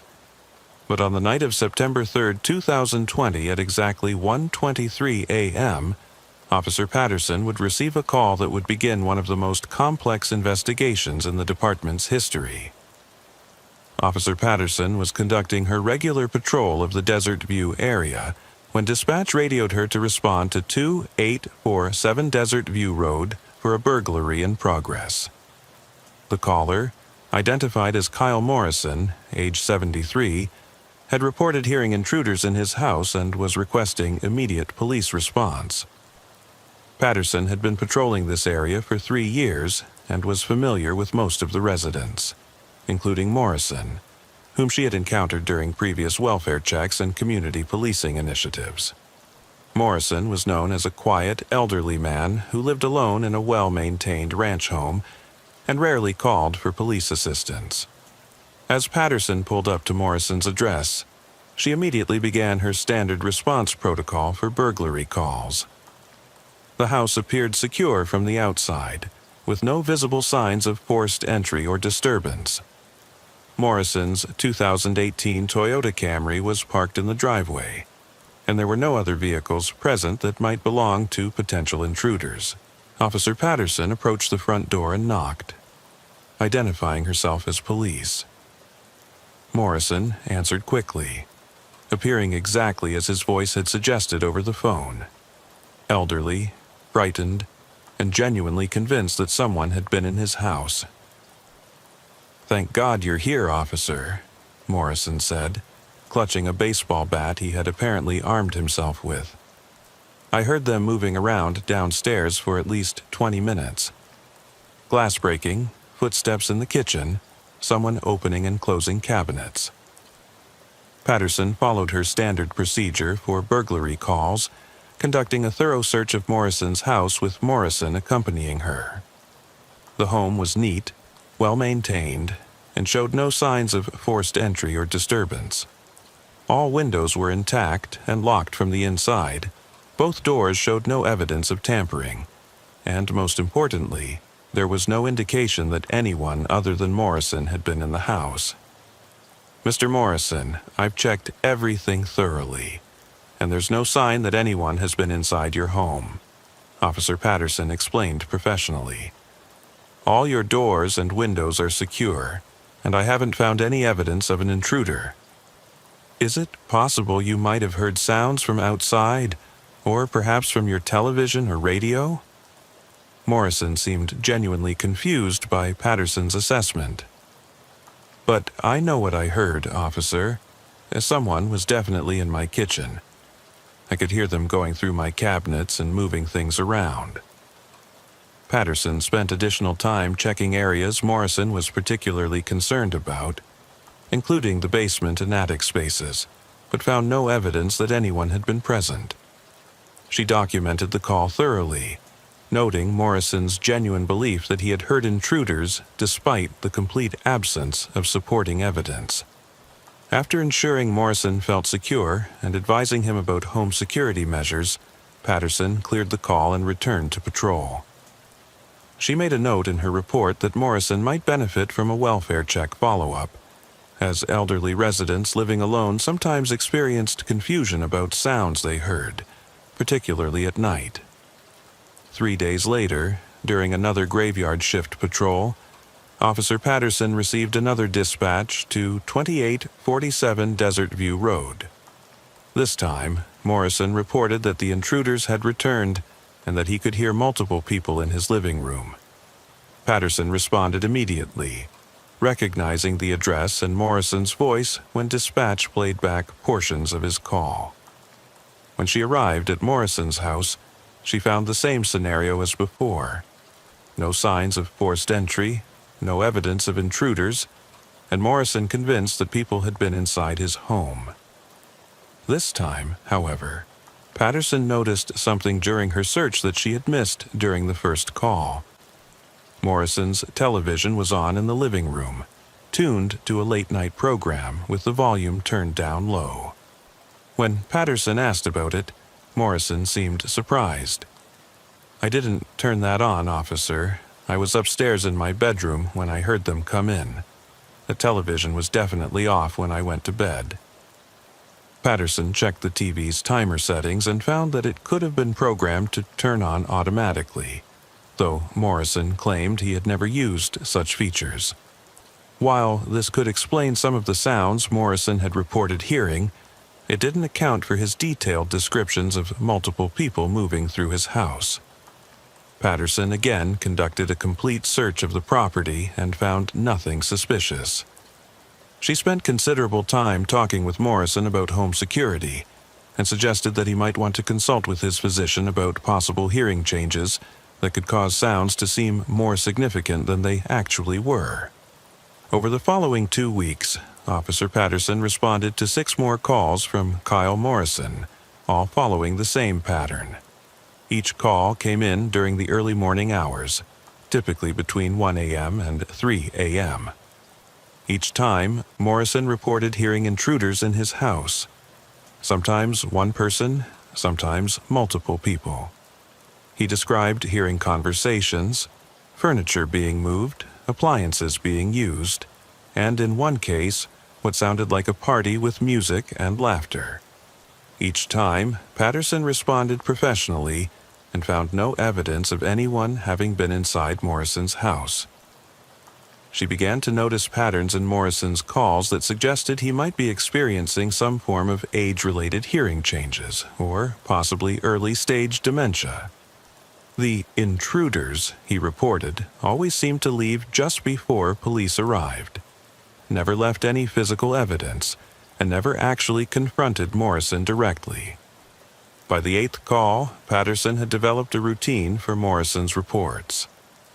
She would respond, conduct a thorough search, and spend time talking with Morrison to help him feel secure. Patterson began to view these calls as informal, welfare checks rather than actual emergencies, though she continued to respond with the same professionalism and thoroughness she brought to every call. However, on September 24th, Patterson received a call from Morrison that was markedly different from all the previous reports. Instead of describing active intruders, Morrison's voice carried a different kind of concern. "Officer Patterson, something's wrong with my house," Morrison said when she answered his call. "I think someone has been coming in when I'm not home. Things are different. Food is missing from my refrigerator, and I found clothes in my closet that aren't mine." Patterson immediately dispatched herself to Morrison's address for what had become a familiar visit. When she arrived, Morrison led her through the house, pointing out changes he claimed to have discovered since their last interaction. "This jacket in my closet, I've never seen it before," Morrison said, showing Patterson a blue windbreaker hanging among his clothes. "And look, in my refrigerator. I had a full carton of milk yesterday and now it's half empty. Someone has been eating my food and using my things." Patterson examined the jacket and found that it was Morrison's size and appeared to have been worn recently. The refrigerator did show signs of food having been consumed, but based on her previous interactions with Morrison, Patterson knew that his memory of his own activities wasn't always reliable. "Mr. Morrison, is it possible you forgot that you purchased this jacket? Or that you've been consuming more food than you remember?" Patterson asked gently, following standard protocol for dealing with elderly residents who might be experiencing memory issues. Morrison became more agitated than Patterson had seen him during previous calls. "Officer, I know my own belongings. I know what I buy and what I eat. Someone has been living in my house when I'm away, and they've been careful to make it look like I'm imagining things." This time, however, Patterson noticed something during her examination that made her reconsider Morrison's claims. Morrison's house, which had always been meticulously clean and organized during her previous visits, showed subtle signs of disarray. Magazines were stacked differently than before. Furniture was positioned slightly off from where she remembered it being, and there were coffee rings on tables where Morrison had previously told her he never drank coffee. More significantly, Patterson found something in Morrison's trash that hadn't been there during previous visits: empty containers from meals that Morrison claimed he hadn't eaten, including Chinese takeout containers from a restaurant Morrison insisted he had never ordered from. "Mr. Morrison, do you remember ordering Chinese food recently?" Patterson asked, following proper investigative procedure. "I hate Chinese food, officer. I haven't eaten it in 20 years, but I found those containers in my kitchen this morning, along with chopsticks and fortune cookies. Someone is definitely coming into my house." For the first time since Morrison's calls had started, Officer Patterson began to consider that Morrison might be telling the truth. The evidence was subtle but consistent. Someone could potentially be entering Morrison's house when he wasn't home, using his utilities, consuming his food, and leaving just enough evidence to make Morrison question his own memory and perception. Patterson decided to take a more investigative approach to Morrison's situation. "Sir, what is your daily routine? What time do you usually leave the house and where do you go?" Morrison explained that he left every Tuesday and Thursday morning at 9 a.m. for physical therapy appointments at a clinic about 30 minutes away. The appointments lasted 2 hours, plus travel time, meaning he was away from home for approximately 4 hours twice a week. "And do you go anywhere else regularly?" Patterson asked, following standard questioning procedures for potential break-in cases. "I go grocery shopping every Saturday morning, and I have lunch with my daughter every other Sunday. But other than that, I'm home most of the time." Patterson realized that someone could potentially be monitoring Morrison's routine and entering his house during the predictable times when he was away. The pattern of Morrison's nighttime calls had always occurred on Tuesday nights or Thursday nights, the nights after his physical therapy appointments. "Mr. Morrison, I want to try something different this week," Patterson said, shifting from routine response to active investigation. "Instead of just responding to your calls, I'm going to coordinate with other officers to do some surveillance of your house, particularly on the days when you have appointments. If someone is entering your home during those times, we might be able to catch them in the act." Patterson radioed her supervisor, Sergeant Marcus Williams, to report her change in assessment of Morrison's situation. For the first time since the calls had started, she was treating Morrison's reports as potentially legitimate criminal activity, rather than the confused fears of an elderly man experiencing age-related issues.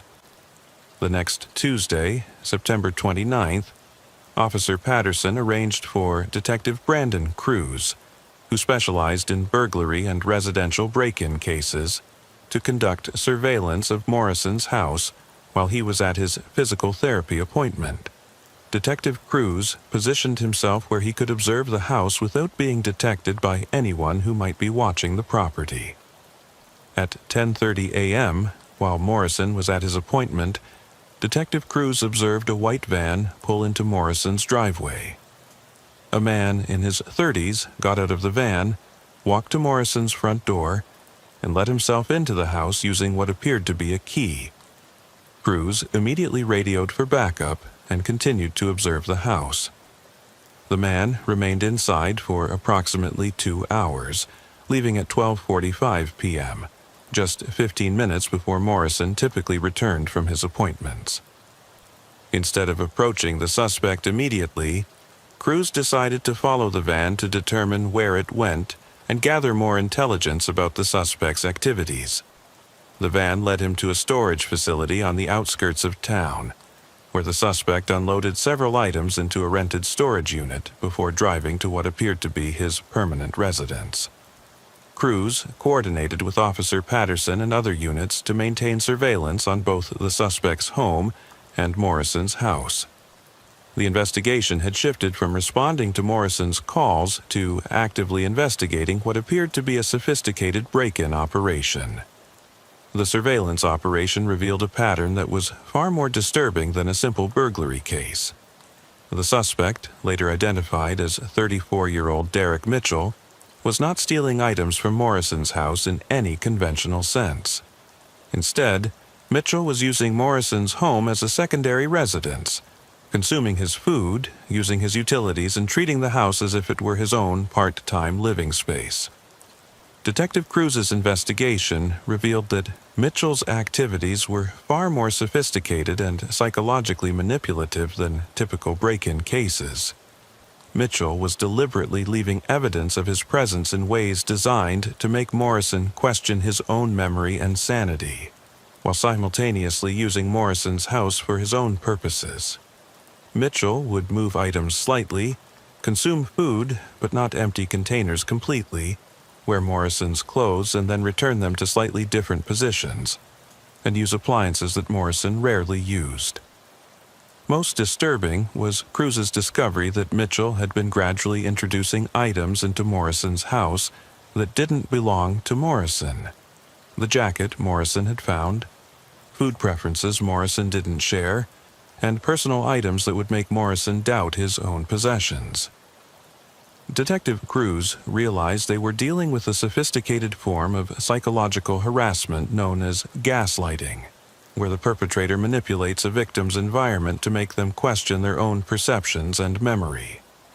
Mitchell had been systematically undermining Morrison's confidence in his own mental faculties while using his house as a free place to stay. The investigation took an even more disturbing turn when Cruz discovered that Mitchell had installed small surveillance cameras in Morrison's house, allowing him to monitor Morrison's routine and ensure that he only entered the house when Morrison was away. Mitchell had been watching Morrison's daily activities, learning his schedule, and timing his intrusions to avoid detection. But Mitchell had made one crucial miscalculation in his operation. He hadn't anticipated that Morrison would start hearing him during his nighttime visits, leading to the series of calls that had ultimately brought police attention to his activities. Detective Cruz's expanded surveillance of Mitchell revealed that his activities at Morrison's house extended far beyond a simple unauthorized entry. On October 1st, Cruz observed Mitchell entering Morrison's house at 11:30 p.m., while Morrison was asleep upstairs. Instead of leaving before Morrison woke up, Mitchell spent the entire night in the house, moving through the downstairs rooms and conducting what appeared to be deliberate activities designed to create noise. Cruz positioned additional surveillance equipment near Morrison's house and was able to record the sounds that Morrison had been reporting to Officer Patterson: footsteps, furniture being moved, cabinet doors opening and closing, and even what sounded like multiple people talking. All of these sounds were being created by Mitchell alone, who was systematically going through Morrison's house and creating a deliberate audio environment designed to frighten and confuse the elderly man. More disturbing was Cruz's realization that Mitchell was timing his nighttime activities to coincide with periods when Morrison would be most vulnerable to psychological manipulation. Mitchell would create sounds for several hours, then leave just before Morrison would likely call police. By the time officers like Patterson arrived, Mitchell would be gone, leaving Morrison to appear confused and possibly mentally unstable to the responding officers. Detective Cruz's investigation revealed that Mitchell had been studying Morrison's behavior patterns for months before beginning his psychological campaign. Mitchell had access to Morrison's medical records through his employment at a medical billing company, and had specifically chosen Morrison as a target because his age and living situation made him an ideal victim for long-term manipulation and exploitation. The surveillance also revealed that Mitchell was not working alone in his operation against Morrison. On the night of October 2nd, Cruz observed a second person accompanying Mitchell into Morrison's house. The accomplice, later identified as 29-year-old Jessica Palmer, appeared to be helping Mitchell with a more elaborate operation than simple residential exploitation. Palmer carried what appeared to be recording equipment into Morrison's house, and the two spent several hours setting up what Cruz later realized was a sophisticated audio system designed to create the illusion of multiple people being present in the house. They were literally staging fake break-in scenarios while Morrison was upstairs, creating realistic sound effects that would convince anyone listening that multiple intruders were present. Detective Cruz coordinated with Officer Patterson to set up a trap for Mitchell and Palmer. Instead of approaching them immediately, they decided to wait until Mitchell and Palmer were in the middle of one of their staged scenarios, then surround the house and document their activities in progress. The opportunity came on October 5th, when Cruz observed Mitchell and Palmer entering Morrison's house at 1:15 a.m. This time, however, Cruz had arranged for Morrison to be staying overnight at his daughter's house, allowing police to observe Mitchell and Palmer's activities without putting Morrison at risk. What Cruz witnessed through thermal imaging equipment was a carefully orchestrated psychological manipulation session. Mitchell and Palmer moved through Morrison's house creating deliberate noise, recording their activities, and setting up equipment that would allow them to replay the sounds later. They were not only tormenting Morrison in real time, but creating audio recordings that they could use to continue the harassment even when they weren't physically present. Most disturbing was Cruz's discovery that Mitchell and Palmer had installed speakers throughout Morrison's house, hidden in places where they wouldn't be easily detected. These speakers were connected to timers and remote controls that allowed Mitchell to play back recorded sounds at predetermined times, creating the illusion of intruders even when Mitchell and Palmer were nowhere near the property. Detective Cruz realized that some of Morrison's calls to Officer Patterson had been triggered not by Mitchell and Palmer being physically present in the house, but by remotely activated audio systems that Mitchell had installed during his daytime entries. Morrison had been hearing real sounds of people in his house, but the sounds were recordings played through hidden speakers rather than live intruders. At 2:30 a.m. on October 5th, Cruz gave the signal for patrol units to surround Morrison's house. When officers entered the property, they found Mitchell and Palmer in Morrison's living room with sophisticated audio recording and playback equipment, along with detailed notes about Morrison's daily routine, sleep patterns, and psychological responses to their harassment campaign. Mitchell and Palmer were arrested without incident, but their responses during police questioning revealed the full extent of their psychological manipulation operation. Mitchell showed no remorse for his actions, instead expressing frustration that his research project had been interrupted by law enforcement intervention. "We were studying the effects of prolonged psychological stress on elderly individuals living alone," Mitchell told Detective Cruz during his interrogation. Kyle Morrison was an ideal test subject because of his isolation and predictable routine. We were documenting how long it would take to completely undermine his confidence in his own perceptions. Palmer, when questioned separately by Officer Patterson, revealed that their activities with Morrison were part of a larger scheme, targeting multiple elderly individuals across Riverside County. They had identified at least 12 other potential victims using medical records and public information about elderly residents who lived alone. "Derek had a whole system worked out," Palmer told Patterson during her interview. "We would study potential targets for months, learning their routines and vulnerabilities, then begin psychological manipulation campaigns designed to make them doubt their own sanity. The goal was to eventually gain enough psychological control over them to access their financial accounts and personal assets." Detective Cruz realized they were dealing with a sophisticated elder exploitation scheme that used psychological torture as a precursor to financial fraud. Mitchell and Palmer hadn't been content with simple burglary or theft. They had been systematically breaking down elderly victims' mental defenses to make them easier targets for long-term financial manipulation. The police investigation revealed that Mitchell and Palmer had already successfully completed their psychological manipulation process with 2 other elderly victims in the county. Both victims had eventually become so convinced that they were losing their mental faculties that they had voluntarily signed over financial power of attorney to individuals recommended by Mitchell and Palmer. Those individuals who presented themselves as elder care specialists were actually part of Mitchell's criminal network.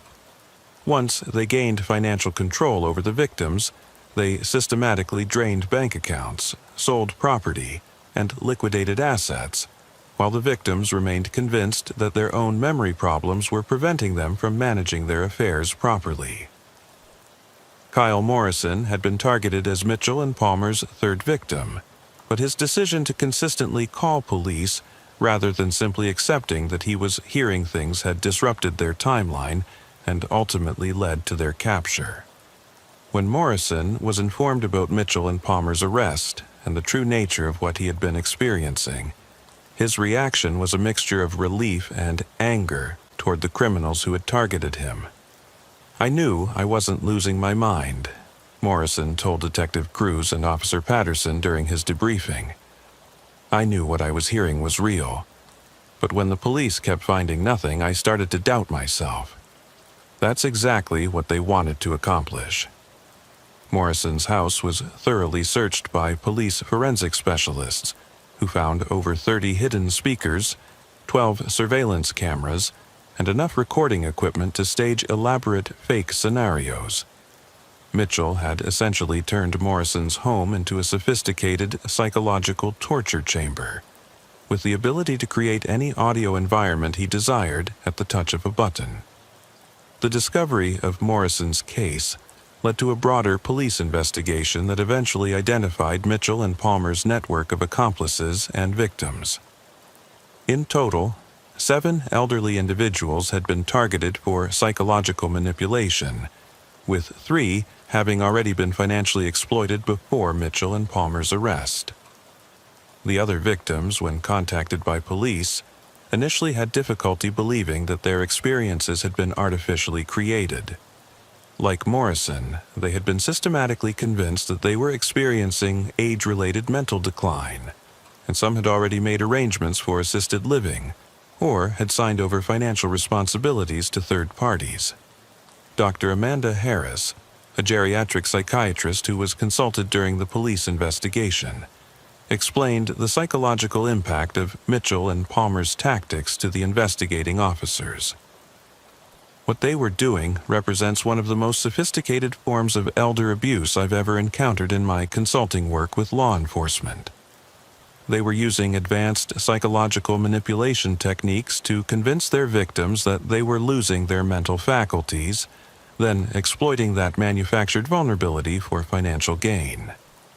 Dr. Harris noted that the victims' consistent reports of hearing intruders, combined with the complete lack of physical evidence found by responding officers, had initially led both medical professionals and law enforcement to assume they were experiencing dementia-related hallucinations. The perpetrators understood that elderly individuals reporting strange sounds or events would likely be dismissed as confused or mentally declining, which provided perfect cover for their activities. The criminal case against Mitchell and Palmer was strengthened by the detailed documentation they had kept of their psychological manipulation campaigns. Mitchell's notebooks contained clinical observations about each victim's responses to different types of harassment, along with timelines for escalating the psychological pressure until the victims would accept outside help managing their affairs.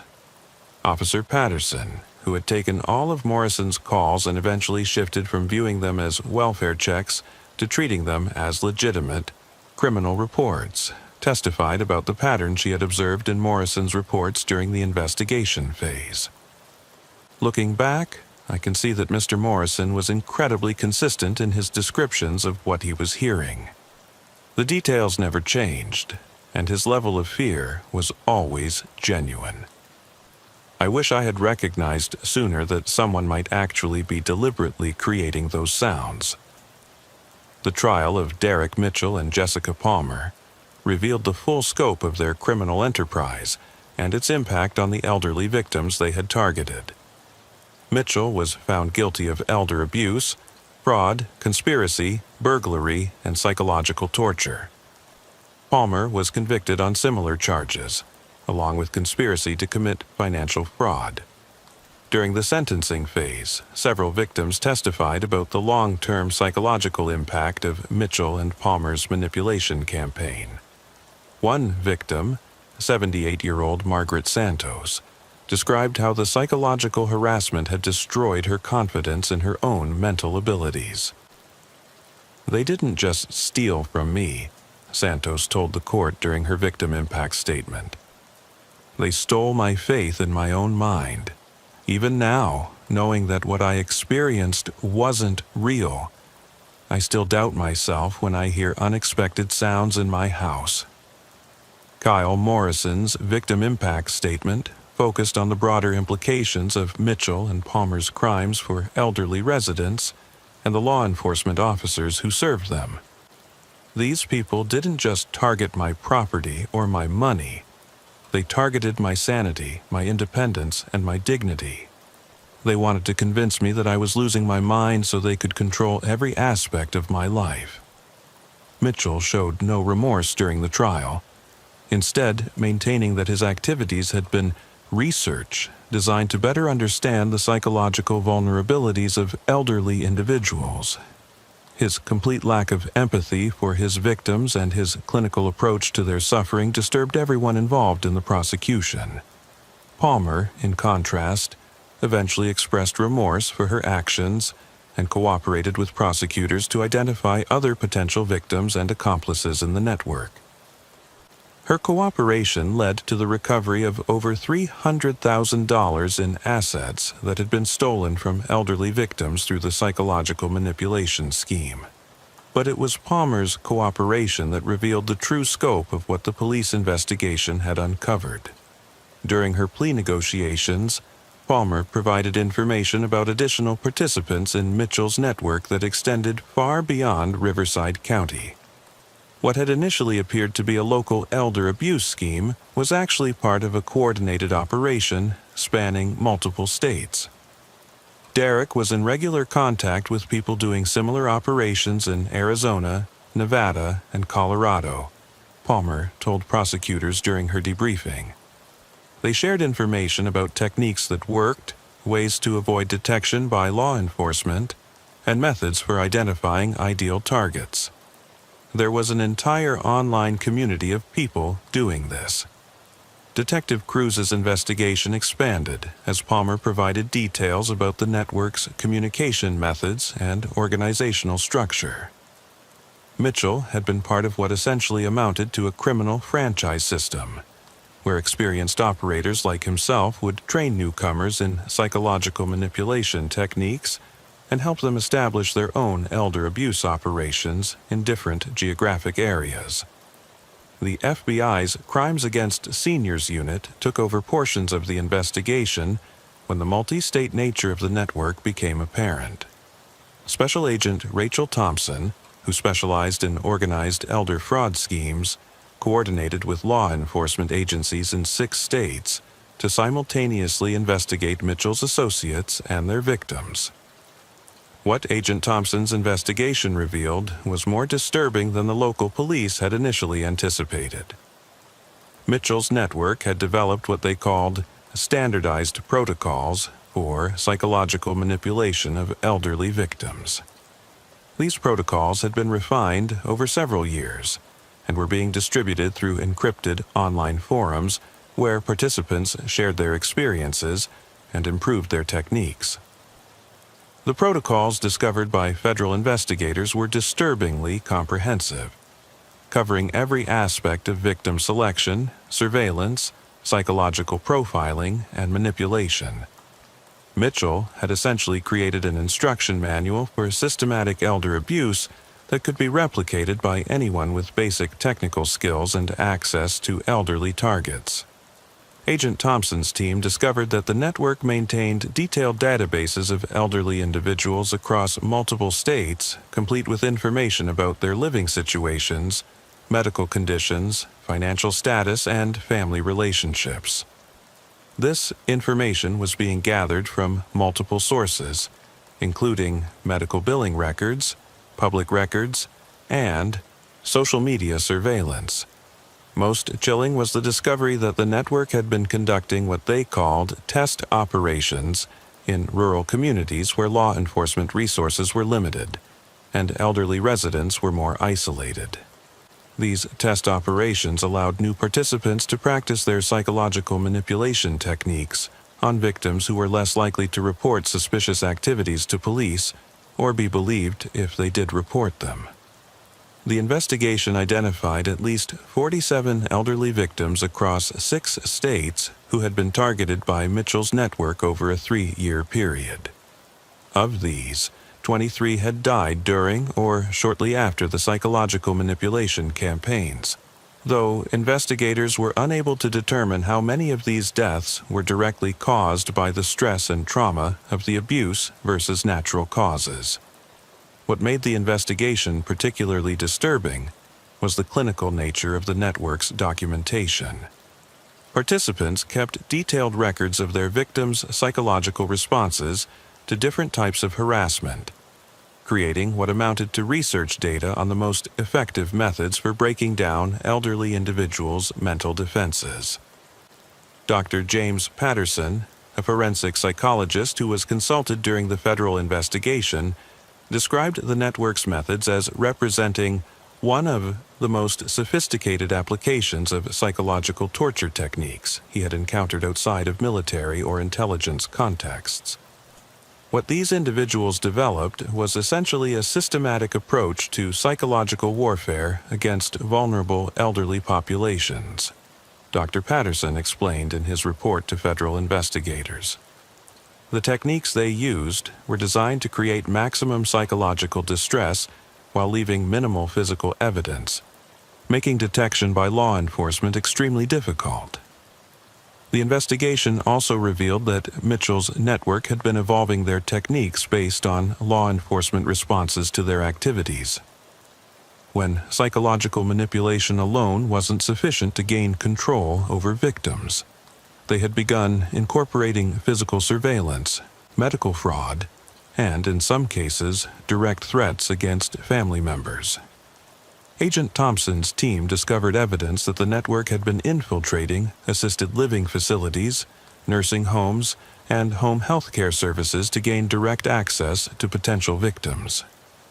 Several participants in the network had obtained employment or volunteer positions that gave them legitimate reasons to be in contact with elderly individuals, allowing them to conduct initial assessments and surveillance without arousing suspicion from family members or caregivers.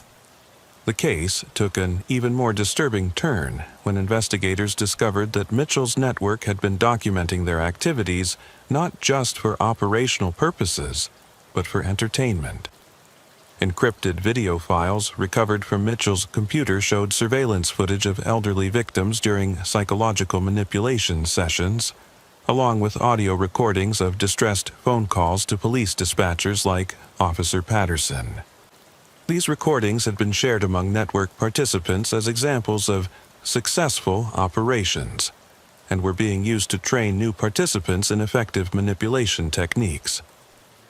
The realization that elderly victims' terror and confusion had been treated as entertainment by the network participants added another layer of horror to an already disturbing case. Officer Patterson, whose pattern recognition and eventual shift to treating Morrison's calls as legitimate, had initiated the investigation that exposed Mitchell's network, found herself at the center of what had become the largest organized elder abuse investigation in California history. Her decision to take Morrison's complaints seriously had ultimately exposed a criminal network that law enforcement agencies had been unaware even existed. "The thing that still haunts me about this case," Patterson reflected during a later interview with law enforcement media, "is how easily it could have continued indefinitely. If Kyle Morrison hadn't been persistent in calling police, if I hadn't eventually recognized the pattern in his reports, if Detective Cruz hadn't decided to take surveillance seriously, this network could still be operating today.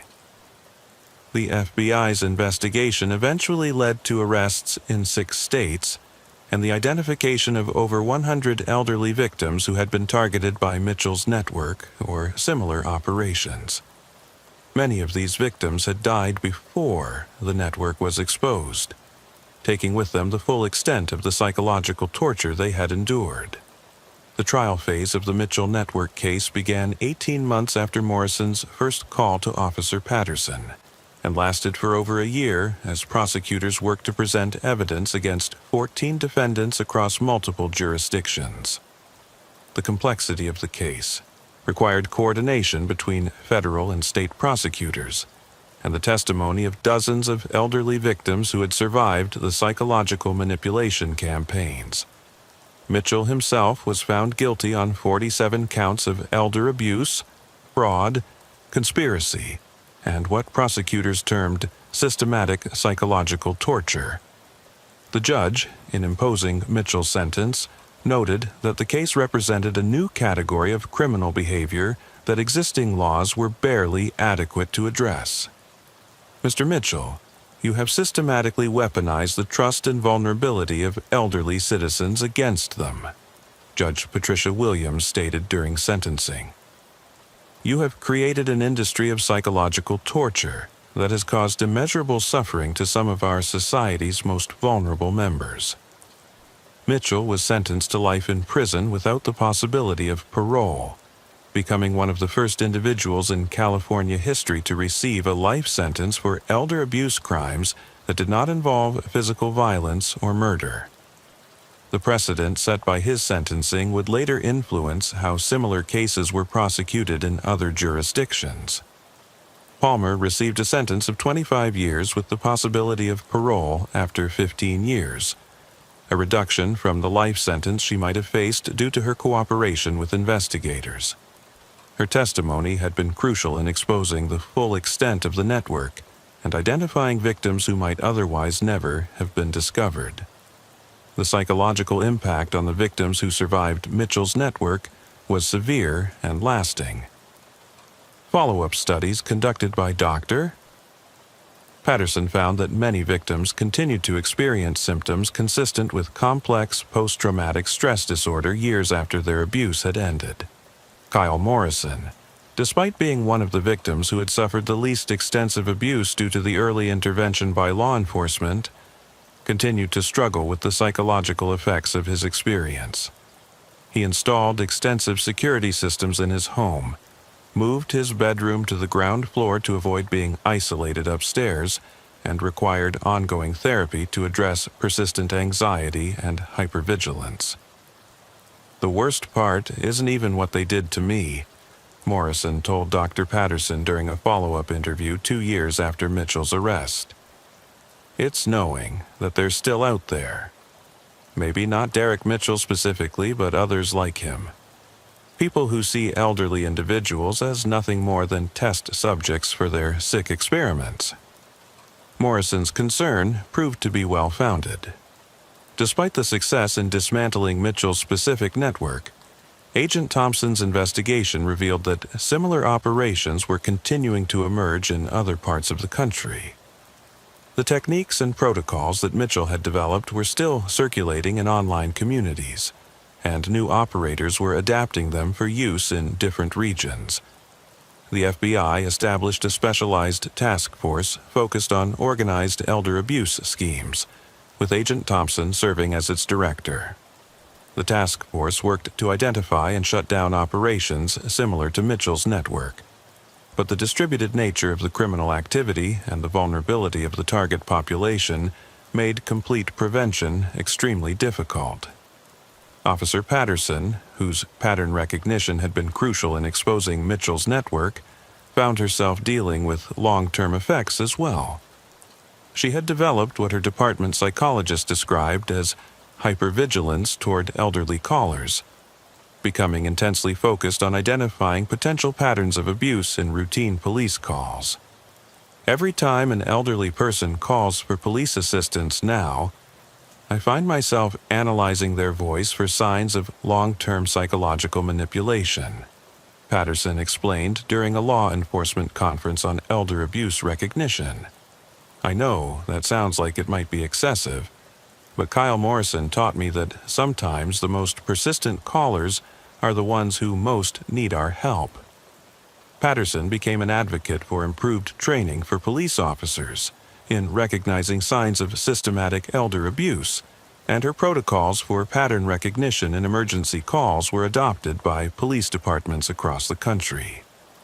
Her experience with the Morrison case had demonstrated that patrol officers were often the first line of defense for elderly victims of psychological manipulation. Detective Brandon Cruz, who had conducted the crucial surveillance that led to Mitchell and Palmer's arrest, became an instructor in recognizing signs of psychological manipulation and elder abuse, emphasizing to other officers the importance of taking elderly residents' reports seriously, even when they initially appeared implausible or inconsistent with physical evidence. I was trained to look for physical evidence of crimes, Cruz reflected during a training session for other detectives. No one taught me to recognize that the absence of physical evidence might itself be evidence of a sophisticated crime designed to leave no physical traces. The Morrison case led to significant changes in how law enforcement agencies across the country approach reports of suspicious activity from elderly residents. Training programs now emphasize the importance of pattern recognition and the potential for sophisticated criminals to exploit elderly individuals' vulnerability in ways that leave minimal physical evidence. Perhaps most significantly, the case led to the establishment of specialized elder abuse investigation units in police departments nationwide. These units, staffed by officers trained specifically in the psychology of elder abuse and the techniques used by perpetrators, have been successful in identifying and stopping similar operations before they can cause extensive harm. The legislation that emerged from the Mitchell case, known as the Kyle Morrison Elder Protection Act, established federal penalties specifically for psychological manipulation of elderly individuals and provided funding for specialized investigation units and victim support services. The act recognized psychological torture as a distinct category of elder abuse and provided law enforcement agencies with tools specifically designed to investigate and prosecute such crimes. Kyle Morrison, now 75, continues to live independently in his home on Desert View Road, though he has installed a comprehensive security system and maintains regular contact with local law enforcement and participates in community education programs about elder abuse recognition. He has become a powerful advocate for elderly residents who report suspicious activities, emphasizing the importance of persistence even when initial reports are dismissed. I was lucky that I kept calling police even when it seemed like they thought I was imagining things, Morrison tells audiences at community education sessions. But luck shouldn't be what determines whether elderly people get help when they're being targeted by criminals. We need systems in place to recognize and respond to these kinds of sophisticated abuse schemes. Derek Mitchell remains incarcerated in a federal maximum security facility, where he is serving his life sentence. Prison officials report that he continues to maintain detailed journals and correspondence with other inmates, apparently still studying psychological manipulation techniques even while imprisoned. His continued interest in the subject has led to his placement in protective custody and restrictions on his communications with the outside world. Jessica Palmer was released on parole after serving 12 years of her sentence.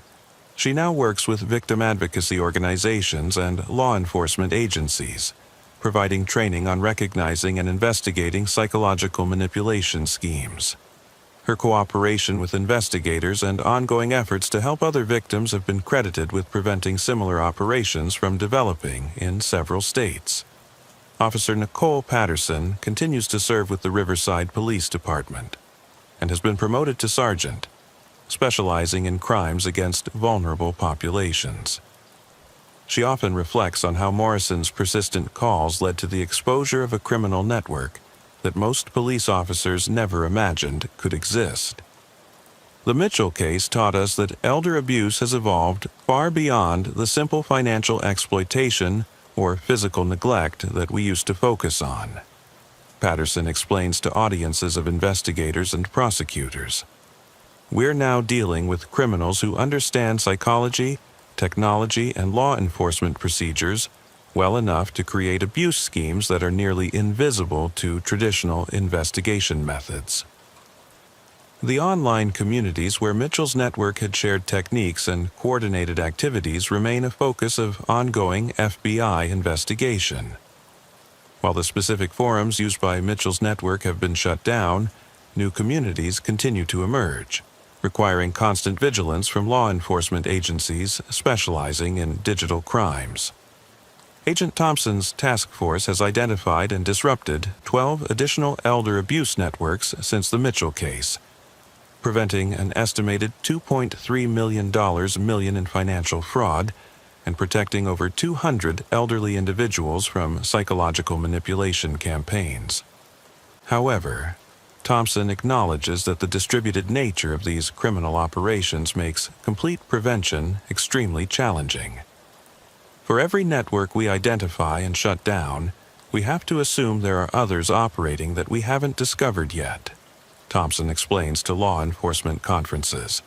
The techniques are out there, the vulnerable population continues to grow, and the financial incentives for criminals remain strong.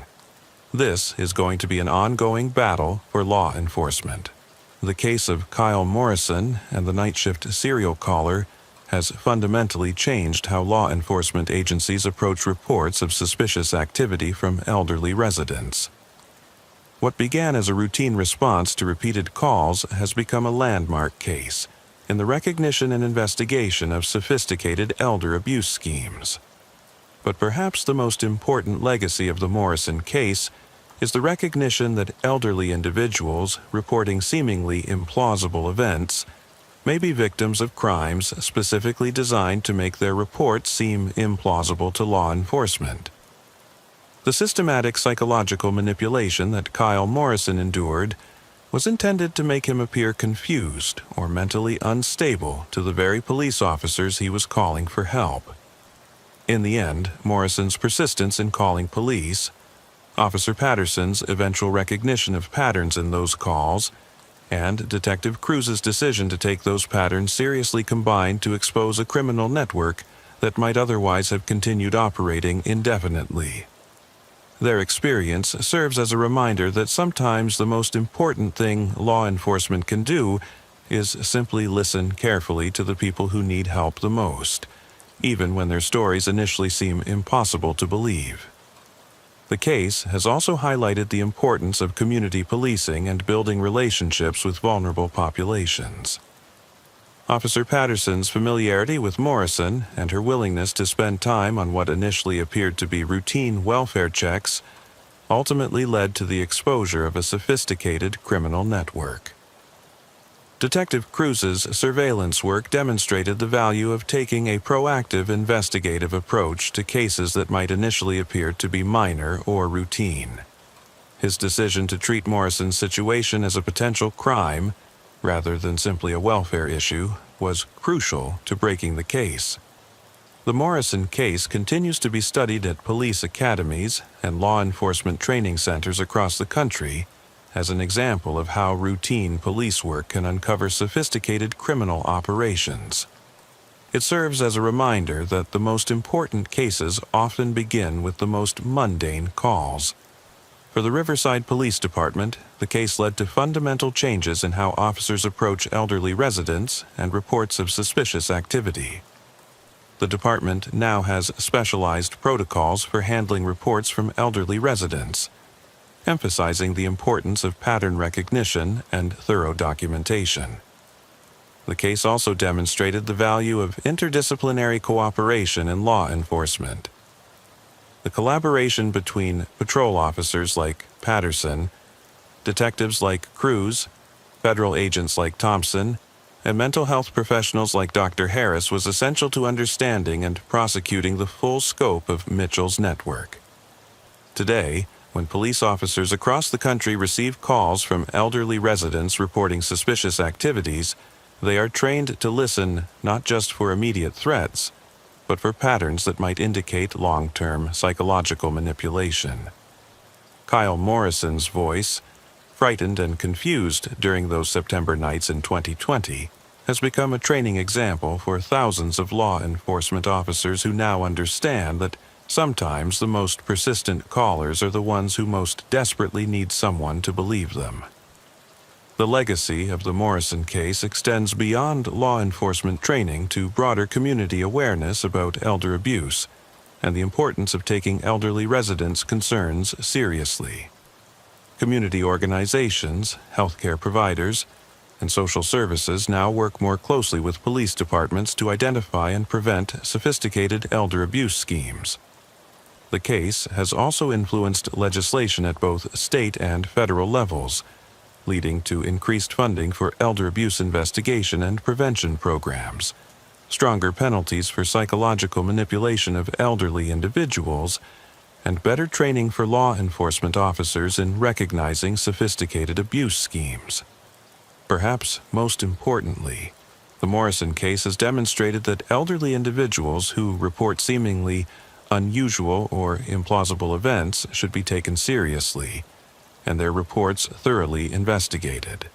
The case serves as a powerful reminder that criminals often specifically target vulnerable populations, precisely because they know their victims are less likely to be believed by authorities. Kyle Morrison's courage in continuing to call police, even when he began to doubt his own perceptions.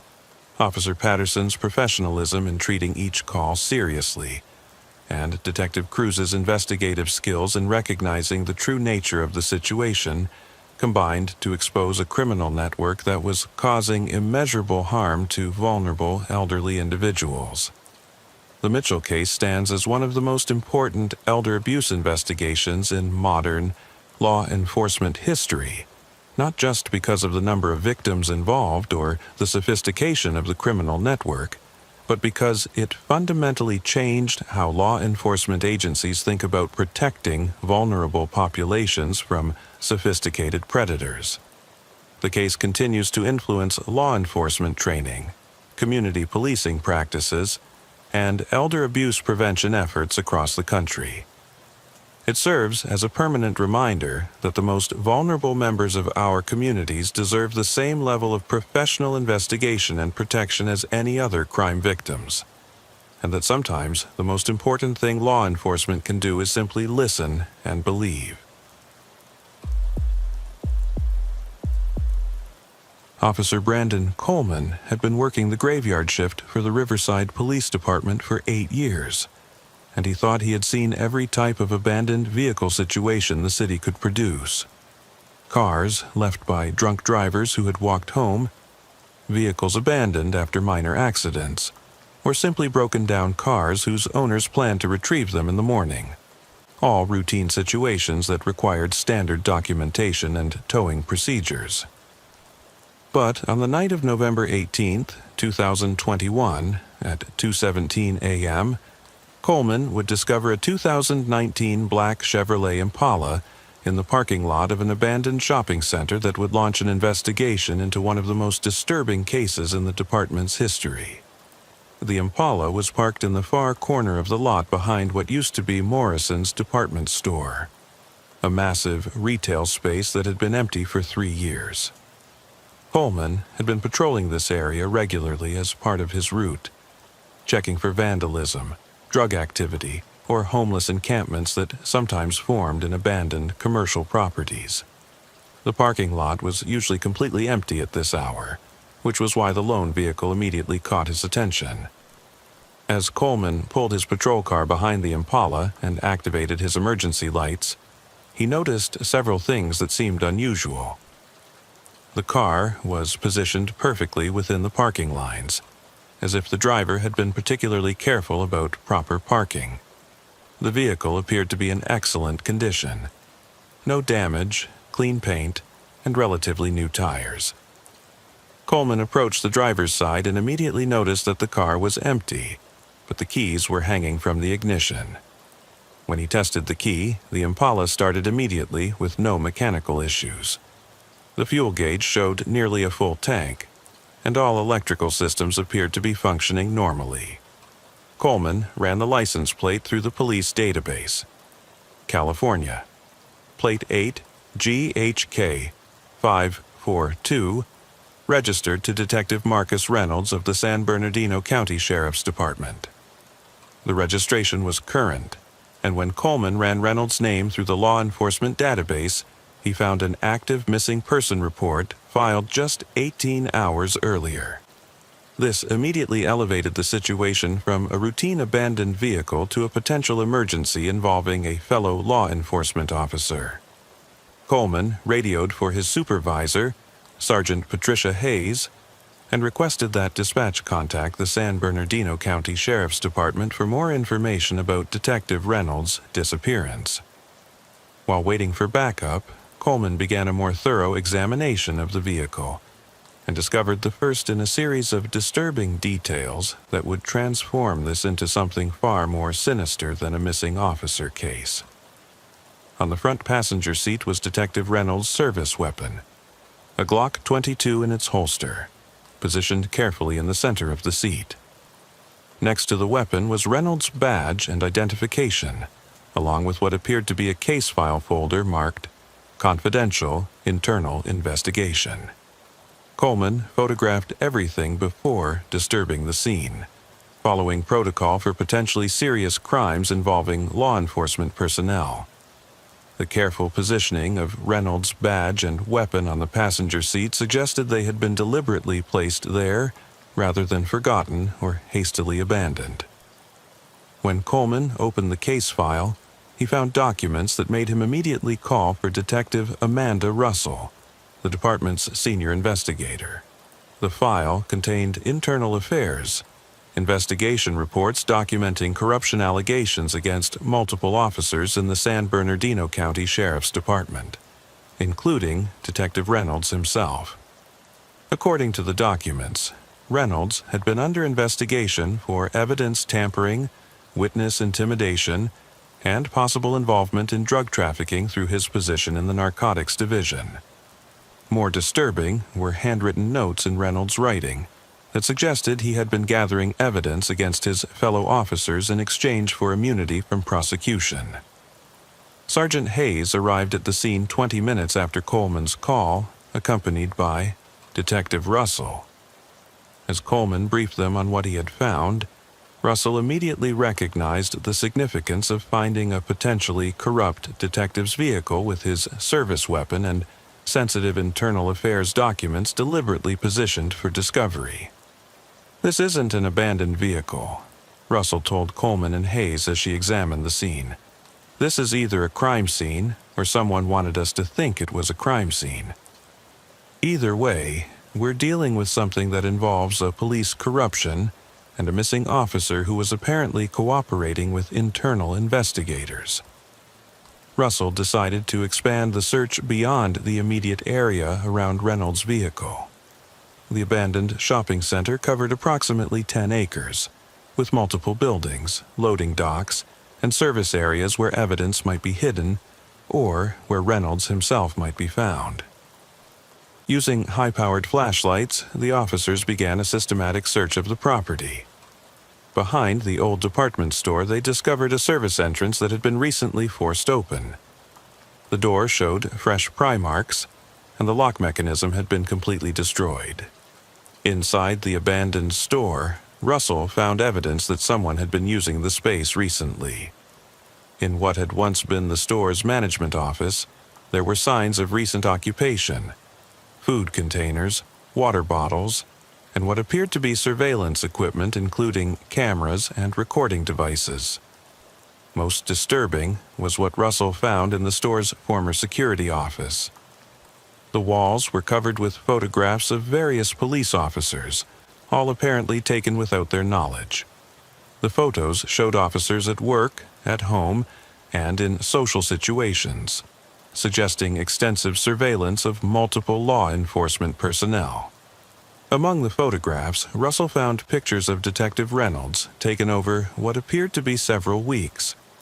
The photos showed Reynolds at his home, arriving at work, meeting with people in various locations, and in some cases, engaging in activities that appeared to be evidence exchanges or clandestine meetings. But it was the final set of photographs that made Russell call for the FBI. Pinned to the center of the wall was a series of pictures showing Reynolds being forcibly brought into the abandoned shopping center by two unidentified men. The photos were time-stamped, indicating they had been taken just 6 hours before Coleman discovered Reynolds' abandoned car. Russell realized they were dealing with a situation that went far beyond a missing police officer. The evidence suggested that Reynolds had been abducted by people who had been conducting extensive surveillance of law enforcement personnel, possibly in connection with the corruption investigation he had been involved in. The FBI's involvement brought Special Agent Tyler Mitchell to the scene. Mitchell specialized in crimes against law enforcement and public corruption cases. As he reviewed the evidence Russell had discovered, he recognized patterns consistent with what the Bureau called police cleaning operations, systematic elimination of law enforcement personnel who posed threats to criminal organizations. What you found here suggests that Detective Reynolds wasn't just investigating corruption in his department, Mitchell explained to the local officers. He was apparently being hunted by people who had the resources and knowledge to conduct sophisticated surveillance of multiple police officers. Agent Mitchell's team began processing the abandoned store as a major crime scene. Forensic specialists found evidence that the location had been used as a base of operations for several months, with sophisticated surveillance equipment, detailed files on numerous law enforcement personnel, and what appeared to be planning documents for multiple operations targeting police officers. The surveillance equipment found in the store included devices capable of intercepting police radio communications, monitoring cell phone conversations, and tracking the movements of vehicles equipped with police GPS systems. The sophistication of the equipment suggested that whoever had been operating from this location had extensive knowledge of law enforcement procedures and technology. Most disturbing were the detailed files found in the store's former stockroom. These files contained personal information about over 40 police officers from departments across California, Nevada, and Oregon.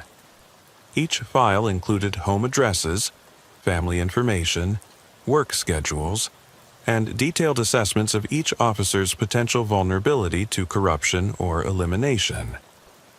Detective Reynolds' file was among the most extensive, documenting his involvement in the internal affairs investigation and his decision to cooperate with investigators in exchange for immunity. The file also contained what appeared to be transcripts of Reynolds' conversations with internal affairs investigators, suggesting that someone within law enforcement had been providing information to the people operating from the abandoned store. Agent Mitchell realized that Reynolds' abduction was part of a much larger operation targeting law enforcement personnel who posed threats to an organized criminal network. The network had been using the abandoned shopping center as a base for surveilling and planning operations against police officers across multiple states. The search for Detective Reynolds expanded to include properties throughout the region that might be connected to the criminal network. Meanwhile, the FBI began an investigation into how the network had obtained access to confidential internal affairs, information, and police communications. As dawn broke on November 19th, Officer Coleman's routine check of an abandoned vehicle had revealed a criminal operation that threatened law enforcement personnel across multiple states. The black Impala in the empty parking lot had been left as evidence of a crime that was far more extensive and dangerous than anyone had initially imagined. Detective Reynolds remained missing, but the evidence found at the abandoned shopping center suggested that his abduction was connected to a network that had been systematically targeting police officers involved in corruption investigations. The case would ultimately expose vulnerabilities in law enforcement that criminal organizations had been exploiting for months. Agent Mitchell's investigation into Detective Reynolds' abduction revealed that the criminal network operating from the abandoned shopping center had been systematically infiltrating law enforcement agencies across the western United States for over 2 years. The sophisticated surveillance operation discovered by Detective Russell was just one component of what the FBI would later classify as the most extensive anti-law enforcement conspiracy in modern American history. The breakthrough came when FBI forensic specialists analyzing the surveillance equipment found in the abandoned store discovered that the devices had been used to intercept communications from multiple police departments simultaneously. The network had been monitoring radio traffic, cell phone conversations, and even internal computer networks from dozens of law enforcement agencies. More disturbing was the discovery that the network had developed detailed psychological profiles of hundreds of police officers, identifying those who were most likely to be susceptible to corruption, intimidation, or elimination. Detective Reynolds had been classified as a Category A threat because of his cooperation with internal affairs investigators and his detailed knowledge of corruption within his department. Agent Mitchell's team found evidence that the network had successfully targeted at least 12 other police officers over the past 18 months. Some had been corrupted and were providing information to criminal organizations. Others had been intimidated into silence about crimes they had witnessed. And some, like Detective Reynolds, had simply disappeared. The investigation revealed that the network's operations were coordinated by someone with extensive law enforcement experience, who understood police procedures, investigation techniques, and the vulnerabilities inherent in law enforcement agencies. The person directing these operations knew exactly how to exploit the gaps in interagency communication and the reluctance of officers to report suspicious activities involving their colleagues. Officer Coleman, whose discovery of Reynolds' abandoned car had initiated the investigation, found himself assigned to a joint task force focused on identifying other potential targets within his own department. The realization that criminal organizations were actively hunting police officers created an atmosphere of paranoia and suspicion that affected every aspect of law enforcement operations. "We started looking at each other differently," Coleman later reflected. Every conversation, every piece of information shared, every decision made had to be evaluated for the possibility that someone was feeding intelligence to people who wanted to hurt us. The search for Detective Reynolds led FBI agents to a remote facility in the Nevada desert, where they discovered evidence of what could only be described as a systematic torture and elimination program targeting law enforcement personnel. The facility contained holding cells designed specifically for police officers, along with interrogation rooms equipped with recording equipment. When federal agents raided the Nevada facility, they found Detective Reynolds alive but in critical condition. He had been subjected to weeks of psychological and physical torture, designed to extract information about ongoing investigations and the identities of other officers who might pose threats to criminal networks. Reynolds' condition when found revealed the full extent of the network's sophisticated approach to eliminating law enforcement threats. He had been systematically broken down through techniques that combined physical torture with psychological manipulation, specifically designed to target the mental resilience that police training was meant to develop. They knew exactly how to attack the psychological foundations of police training. Dr. Amanda Harris, the FBI psychologist who treated Reynolds, explained to the task force. They understood that police officers are trained to maintain control and protect others, so they created scenarios where Reynolds was completely helpless and forced to watch recordings of his colleagues being threatened. The recordings found at the Nevada facility showed that the network had been surveilling and threatening the families of police officers as part of their psychological torture program. Reynolds had been shown videos of his own children being followed to school and his wife being monitored at her workplace, reinforcing his complete helplessness to protect those he cared about. More disturbing were recordings of other police officers who had been held at the facility. The network had documented the systematic breakdown of at least 8 other law enforcement personnel, creating what amounted to training materials for torturing police officers effectively. Agent Mitchell's investigation revealed that the network's ultimate goal wasn't just eliminating individual threats, but creating a climate of fear within law enforcement that would prevent officers from effectively investigating organized crime activities. By demonstrating that they could successfully hunt, capture, and torture police officers, the network was attempting to make law enforcement personnel afraid to pursue certain types of investigations.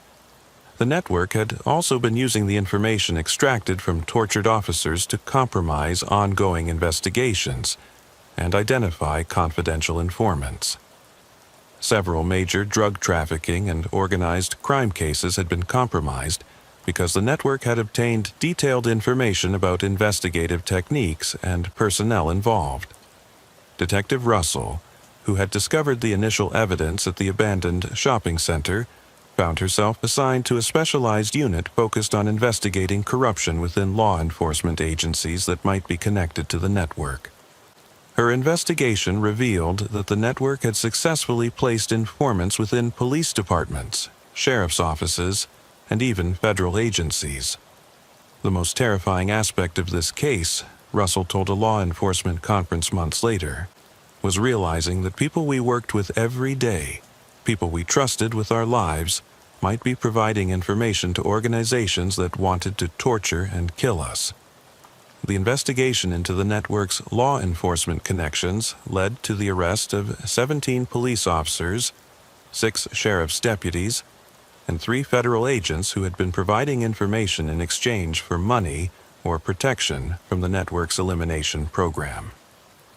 These arrests created a crisis of confidence in law enforcement that extended far beyond the agencies directly involved.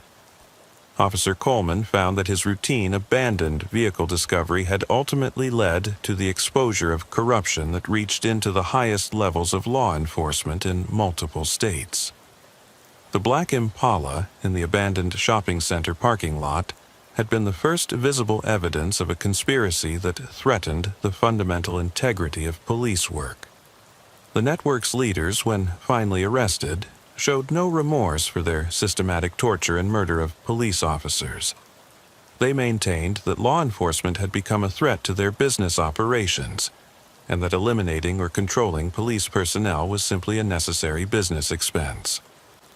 During interrogations, the network's director, a former police captain named Austin Reed, who had been dismissed from the Los Angeles Police Department 8 years earlier, explained the organization's methodology with clinical detachment.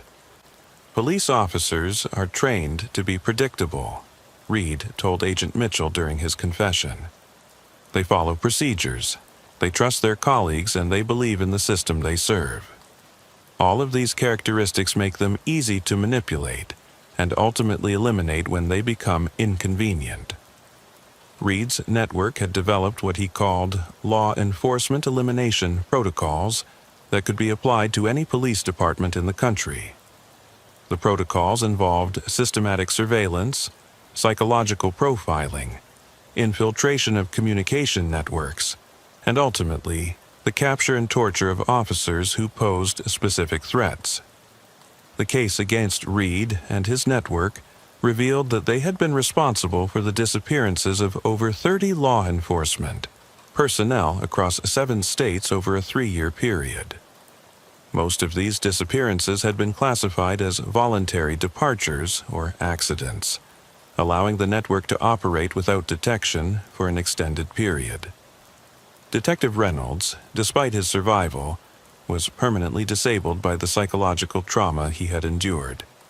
He was medically retired from law enforcement and required ongoing psychiatric treatment for complex post-traumatic stress disorder related to his torture and the systematic destruction of his sense of safety and professional identity. The Reynolds case led to fundamental changes in how law enforcement agencies approach officer safety and information security. New protocols were established for protecting the identities of officers involved in sensitive investigations, and specialized units were created to investigate threats specifically targeting law enforcement personnel. Officer Coleman, whose careful attention to an abandoned vehicle had initiated the investigation that exposed Reed's network, was promoted to detective and assigned to the new anti-law enforcement crime unit. He often reflects on how a routine call had revealed a conspiracy that most police officers never imagined could exist. "We're trained to think about external threats, criminals we're investigating, dangerous situations we respond to," Coleman explains to new officers during training sessions.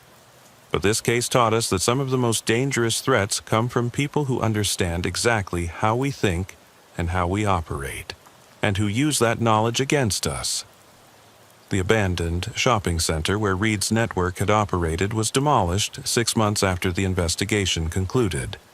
But the site remains under federal surveillance as investigators continue to search for additional evidence and potential victims.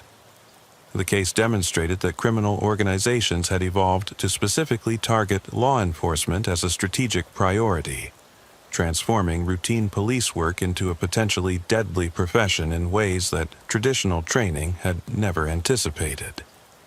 The investigation into Austin Reed's anti-law enforcement network took a horrific turn when FBI forensic specialists discovered evidence that the organization had been specifically recruiting former police officers who harbored resentment against their former departments.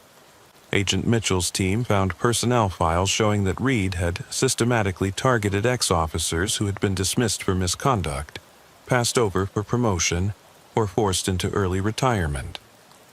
These former officers brought intimate knowledge of police procedures, investigation techniques, and the psychological vulnerabilities that could be exploited in law enforcement personnel.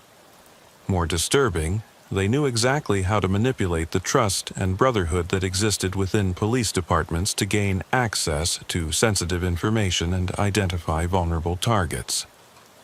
Detective Russell's investigation into the network's membership revealed names that sent shockwaves through law enforcement agencies across the western United States. Among Reed's inner circle was former Detective Kyle Morrison, who had been dismissed from the Portland Police Bureau 3 years earlier for evidence tampering. Morrison had intimate knowledge of Officer Coleman's department and had specifically recommended Detective Reynolds as a high-priority target. "The people hunting us weren't just criminals," Agent Mitchell explained to the Joint Task Force. "They were people who had worn the same badge we wear, who understood our procedures better than we understood them ourselves, and who had turned that knowledge into a weapon against law enforcement." The discovery of Morrison's involvement led to the realization that Reed's network had been infiltrating police departments not just through surveillance and corruption, but by placing former officers in positions where they could observe and report on current law enforcement activities.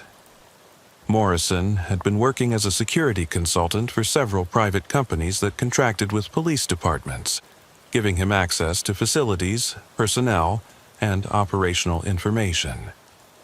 But Morrison's role went far deeper than simple intelligence gathering. Agent Mitchell's team discovered that Morrison had been specifically tasked with identifying what Reed called high-value targets, police officers whose elimination would have maximum impact on law enforcement operations while appearing to be routine disappearances or voluntary departures. Morrison's method was disturbingly systematic.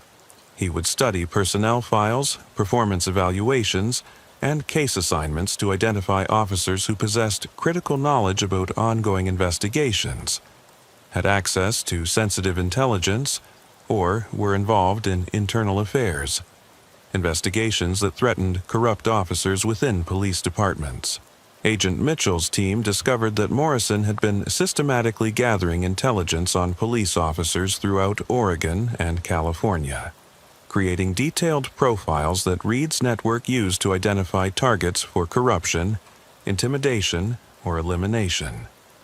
The profiles included personal information about officers' families, financial situations, psychological assessments, and detailed analyses of each officer's potential value as a target.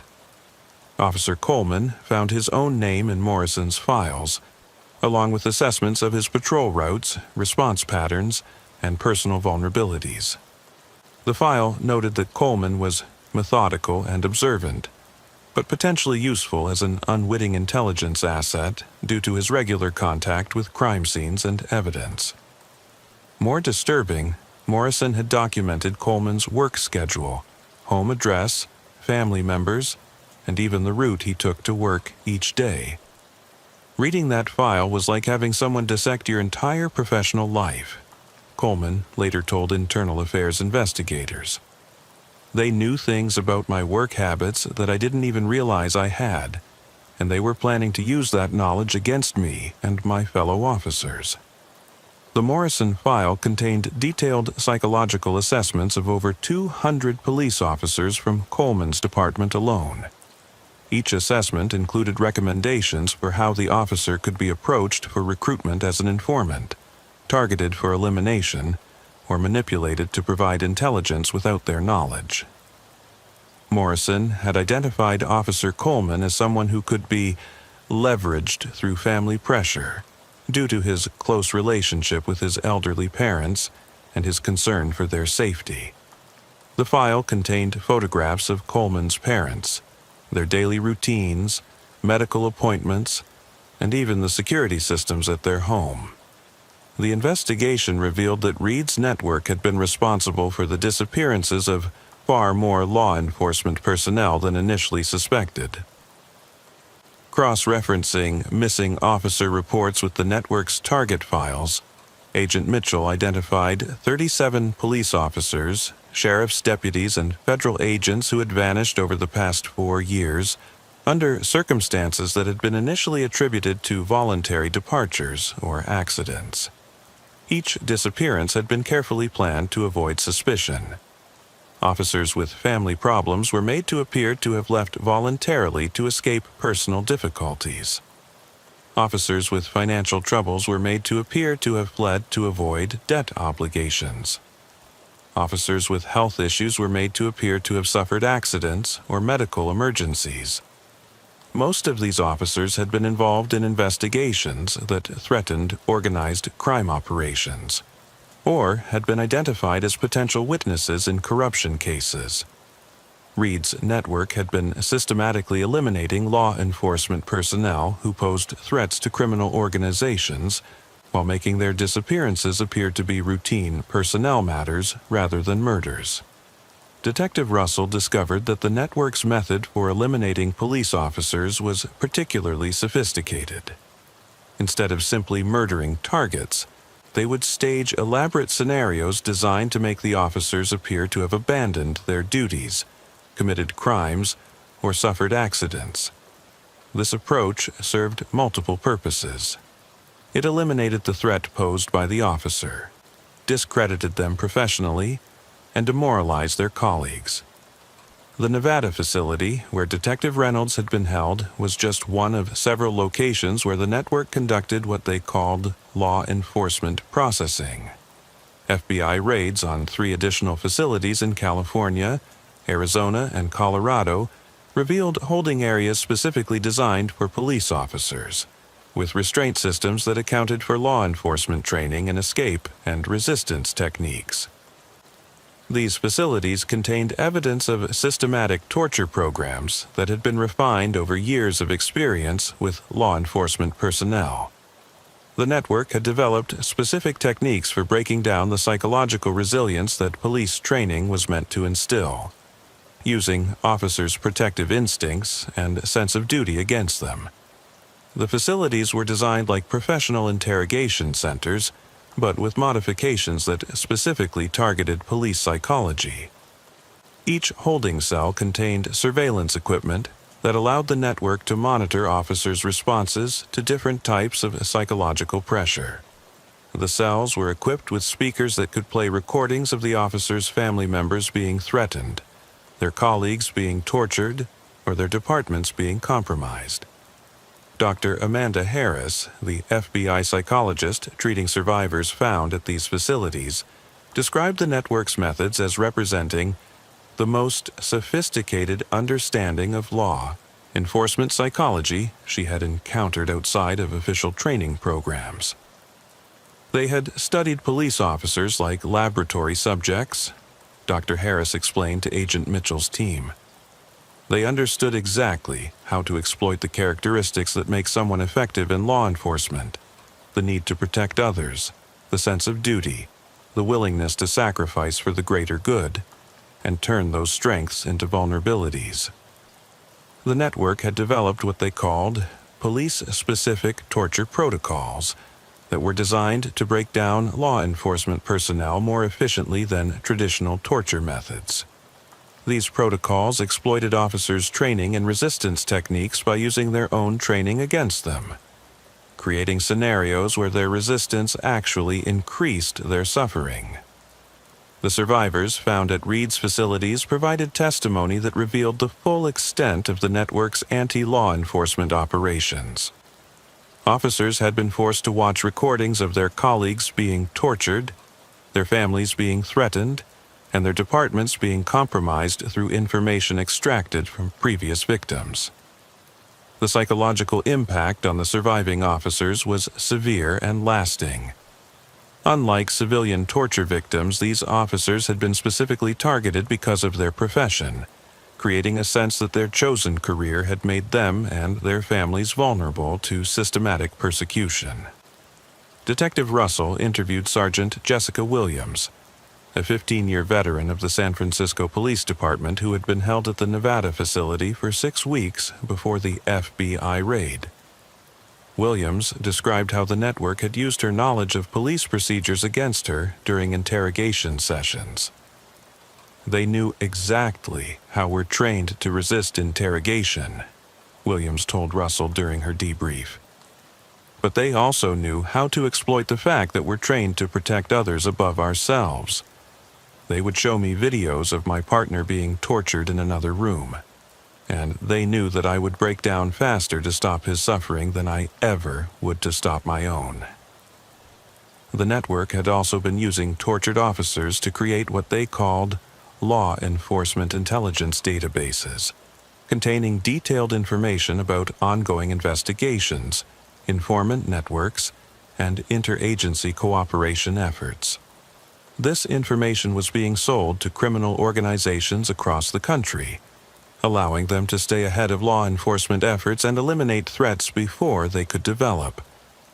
Agent Mitchell's team discovered that the network had compiled databases containing operational details about hundreds of law enforcement agencies, including investigation techniques, personnel assignments, informant identities, and planned operations. This intelligence was being distributed to criminal organizations for fees ranging from $10,000 to $100,000, depending on the sensitivity and scope of the information. Detective Russell discovered that her own department had been compromised when she found evidence that the network had detailed information about internal investigations, personnel assignments, and operational plans that should have been known only to senior command staff. The realization that someone within her department was feeding information to people who tortured and killed police officers created a crisis of trust that affected every aspect of the department's operations. "We started questioning everything," Russell told a law enforcement conference months later. Every briefing, every assignment, every piece of intelligence had to be evaluated for the possibility that it would be used against us. We were afraid of our own information systems. The investigation revealed that Reed's network had successfully placed informants in over 40 law enforcement agencies across 7 states. These informants, many of whom were current or former officers, had been recruited through a combination of financial incentives, blackmail, and threats against their families. Some informants had been providing information willingly in exchange for money or protection from prosecution for misconduct. Others had been coerced into cooperation after being presented with evidence of minor infractions or personal problems that could damage their careers. The network had been particularly successful at exploiting officers who were struggling with debt, marital problems, or substance abuse issues.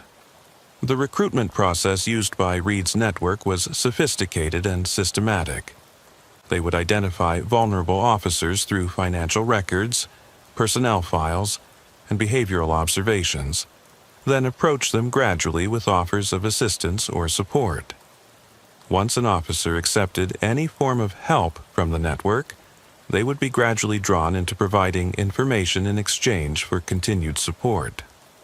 Agent Mitchell's team discovered that the network maintained detailed psychological profiles on thousands of law enforcement personnel, rating each officer's potential vulnerability to recruitment or elimination. The profiles included information gathered from social media surveillance, financial records, family background checks, and even medical records obtained through various illegal means.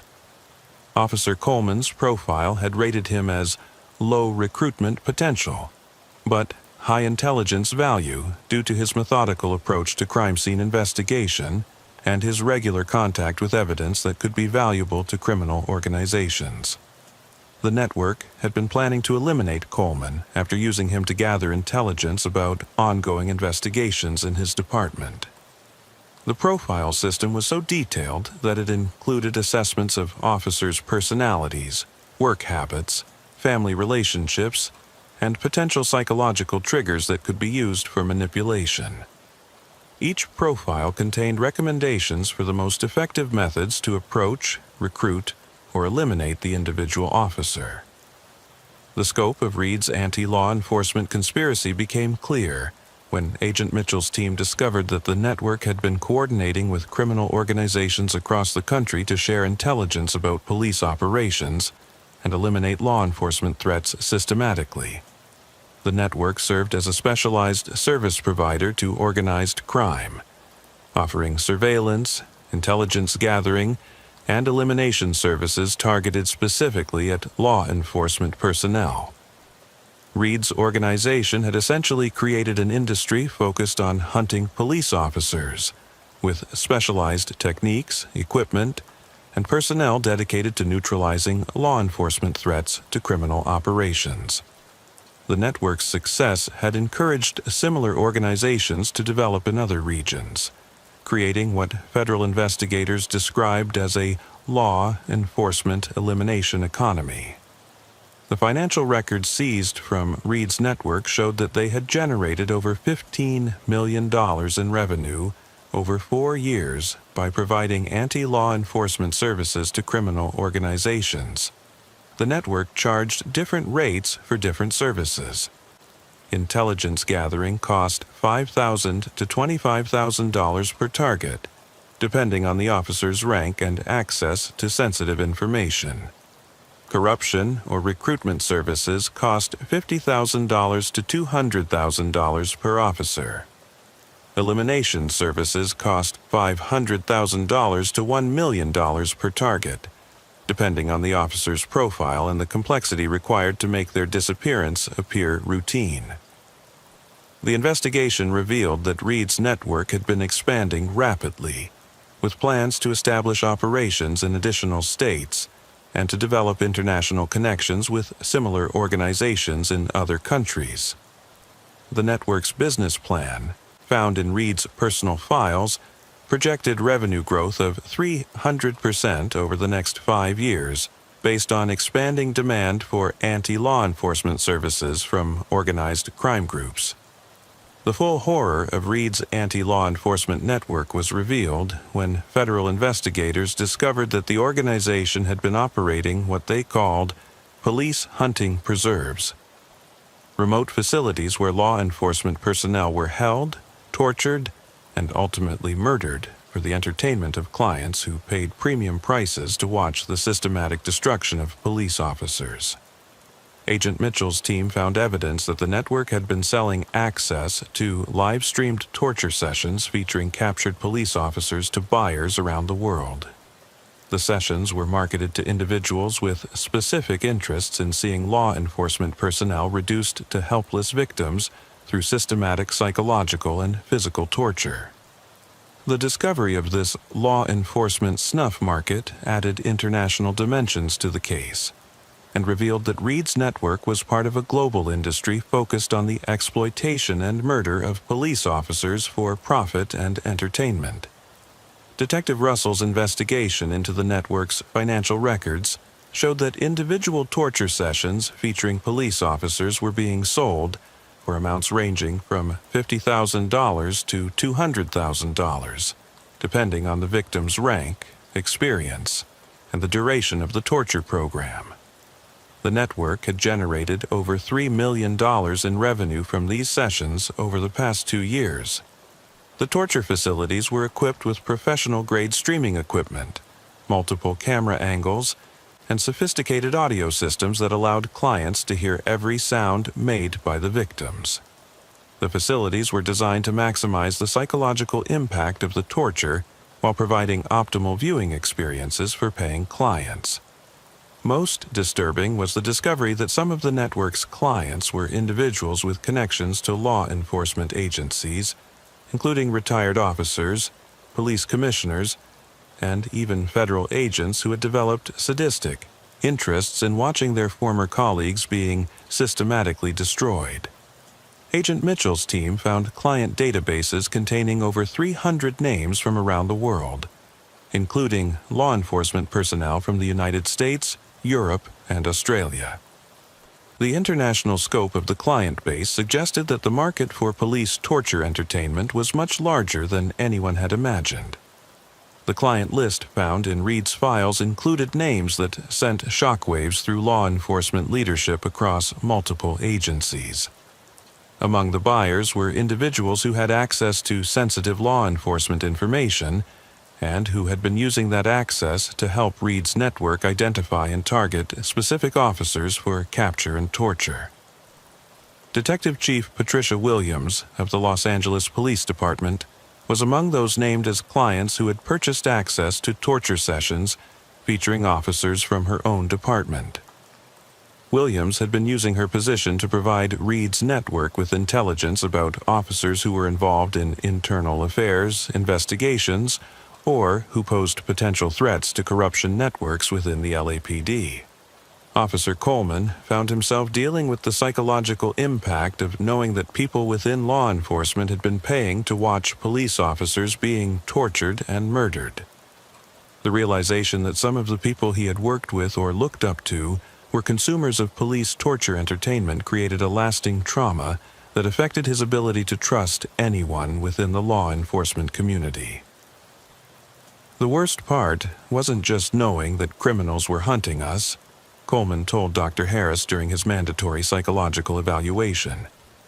It was finding out that some of the people we thought were on our side were actually paying to watch us suffer. It makes you question everything about who you can trust and what this job really means. The investigation into the client network revealed that many of the buyers were individuals who had been rejected by law enforcement agencies, dismissed from police departments, or who harbored personal resentments against law enforcement. The torture sessions provided them with vicarious revenge against the institution that had rejected them. However, the most disturbing discovery was that approximately 30% of the clients were active or retired law enforcement personnel who had developed what FBI psychologists described as institutional sadism, a psychological condition in which individuals in positions of authority develop enjoyment from watching others in similar positions being systematically destroyed.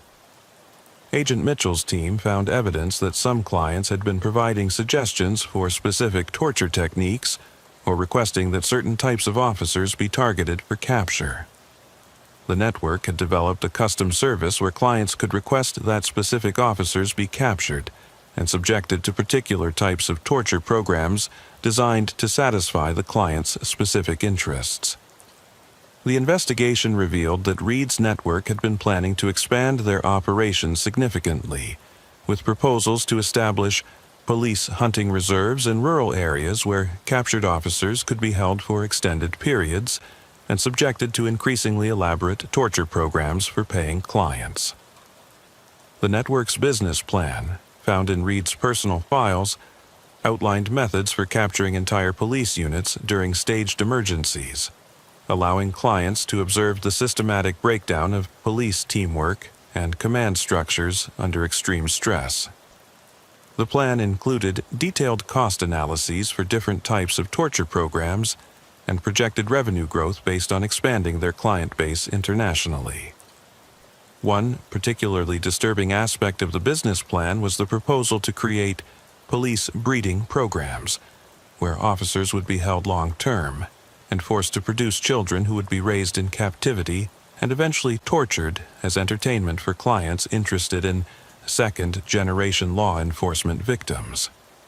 Agent Mitchell's team discovered that Reed had been in negotiations with similar networks in Europe and Asia to share techniques and coordinate international operations targeting law enforcement personnel globally. The network was working toward creating a worldwide industry focused on the systematic exploitation of police officers for profit. The international connections revealed that police torture entertainment had become a global market, with networks in multiple countries sharing techniques, client lists, and even victims through international trafficking operations. Reed's network had been both selling content to international clients and purchasing content from similar operations in other countries. The investigation expanded to include Interpol and law enforcement agencies in 12 countries, where evidence suggested similar networks were operating. The global scope of the industry revealed that law enforcement personnel worldwide were being systematically targeted by organizations that viewed police officers as a specialized form of entertainment commodity. The psychological evaluations of Reed and his inner circle revealed individuals who had developed an intense hatred of law enforcement that went far beyond simple criminal opposition to police work. They viewed police officers as representatives of a system that had rejected them, and their torture and murder of law enforcement personnel was driven by a desire for revenge against the entire institution of policing.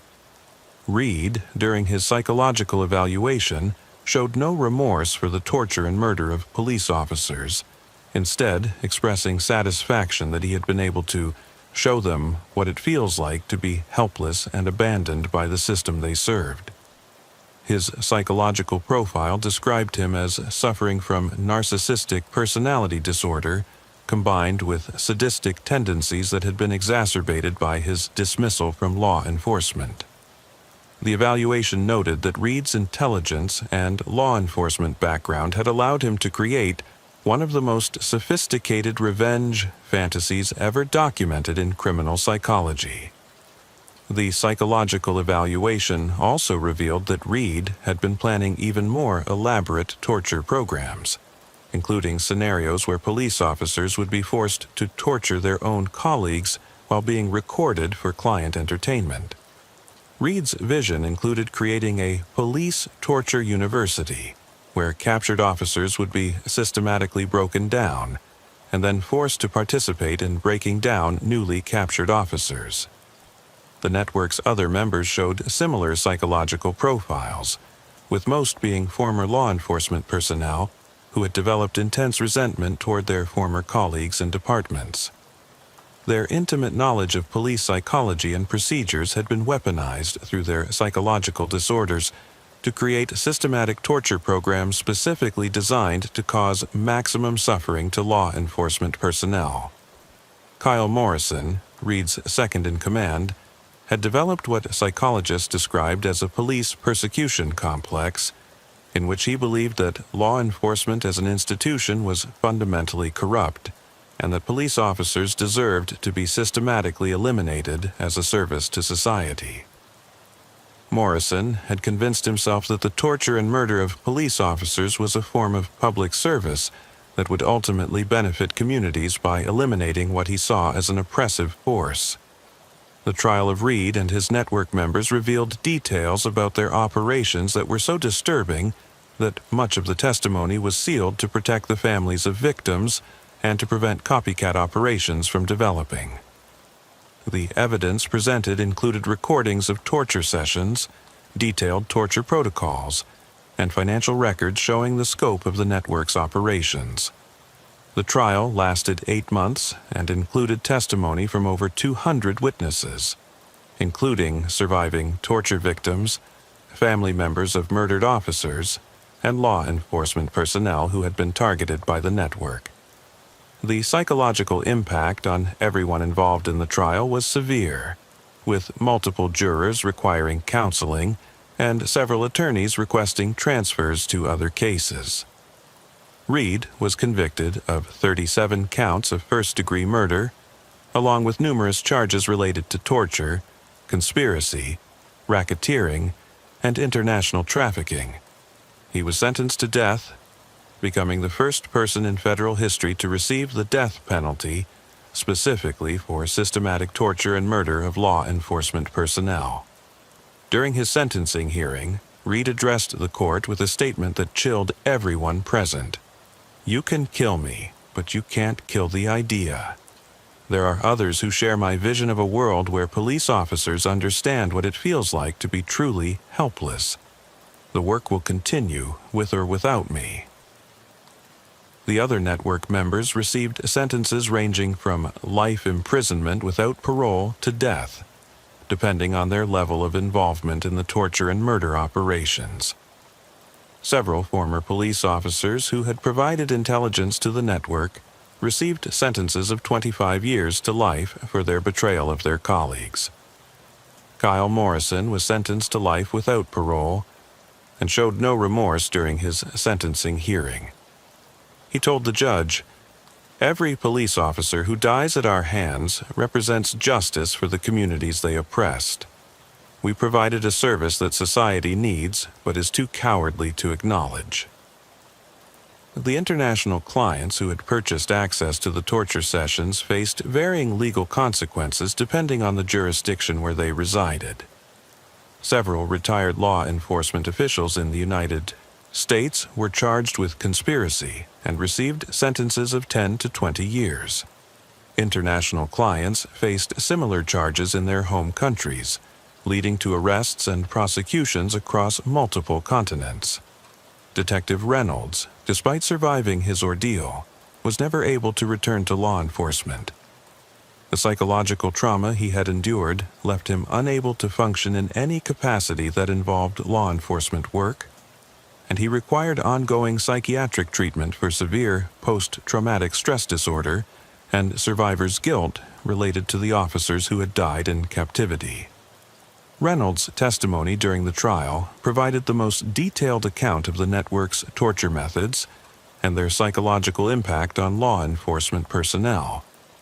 His description of being forced to watch recordings of his colleagues being tortured while being told that his family would be next if he didn't cooperate provided crucial evidence for the prosecution.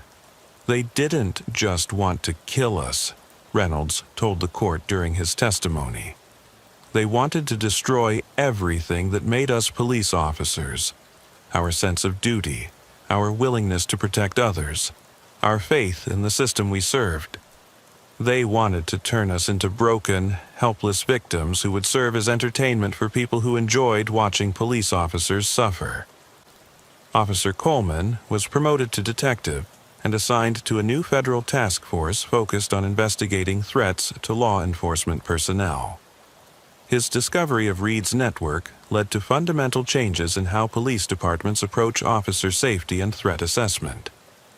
The Reed case taught us that we had been thinking about officer safety all wrong, Coleman explained to a congressional hearing on law enforcement security.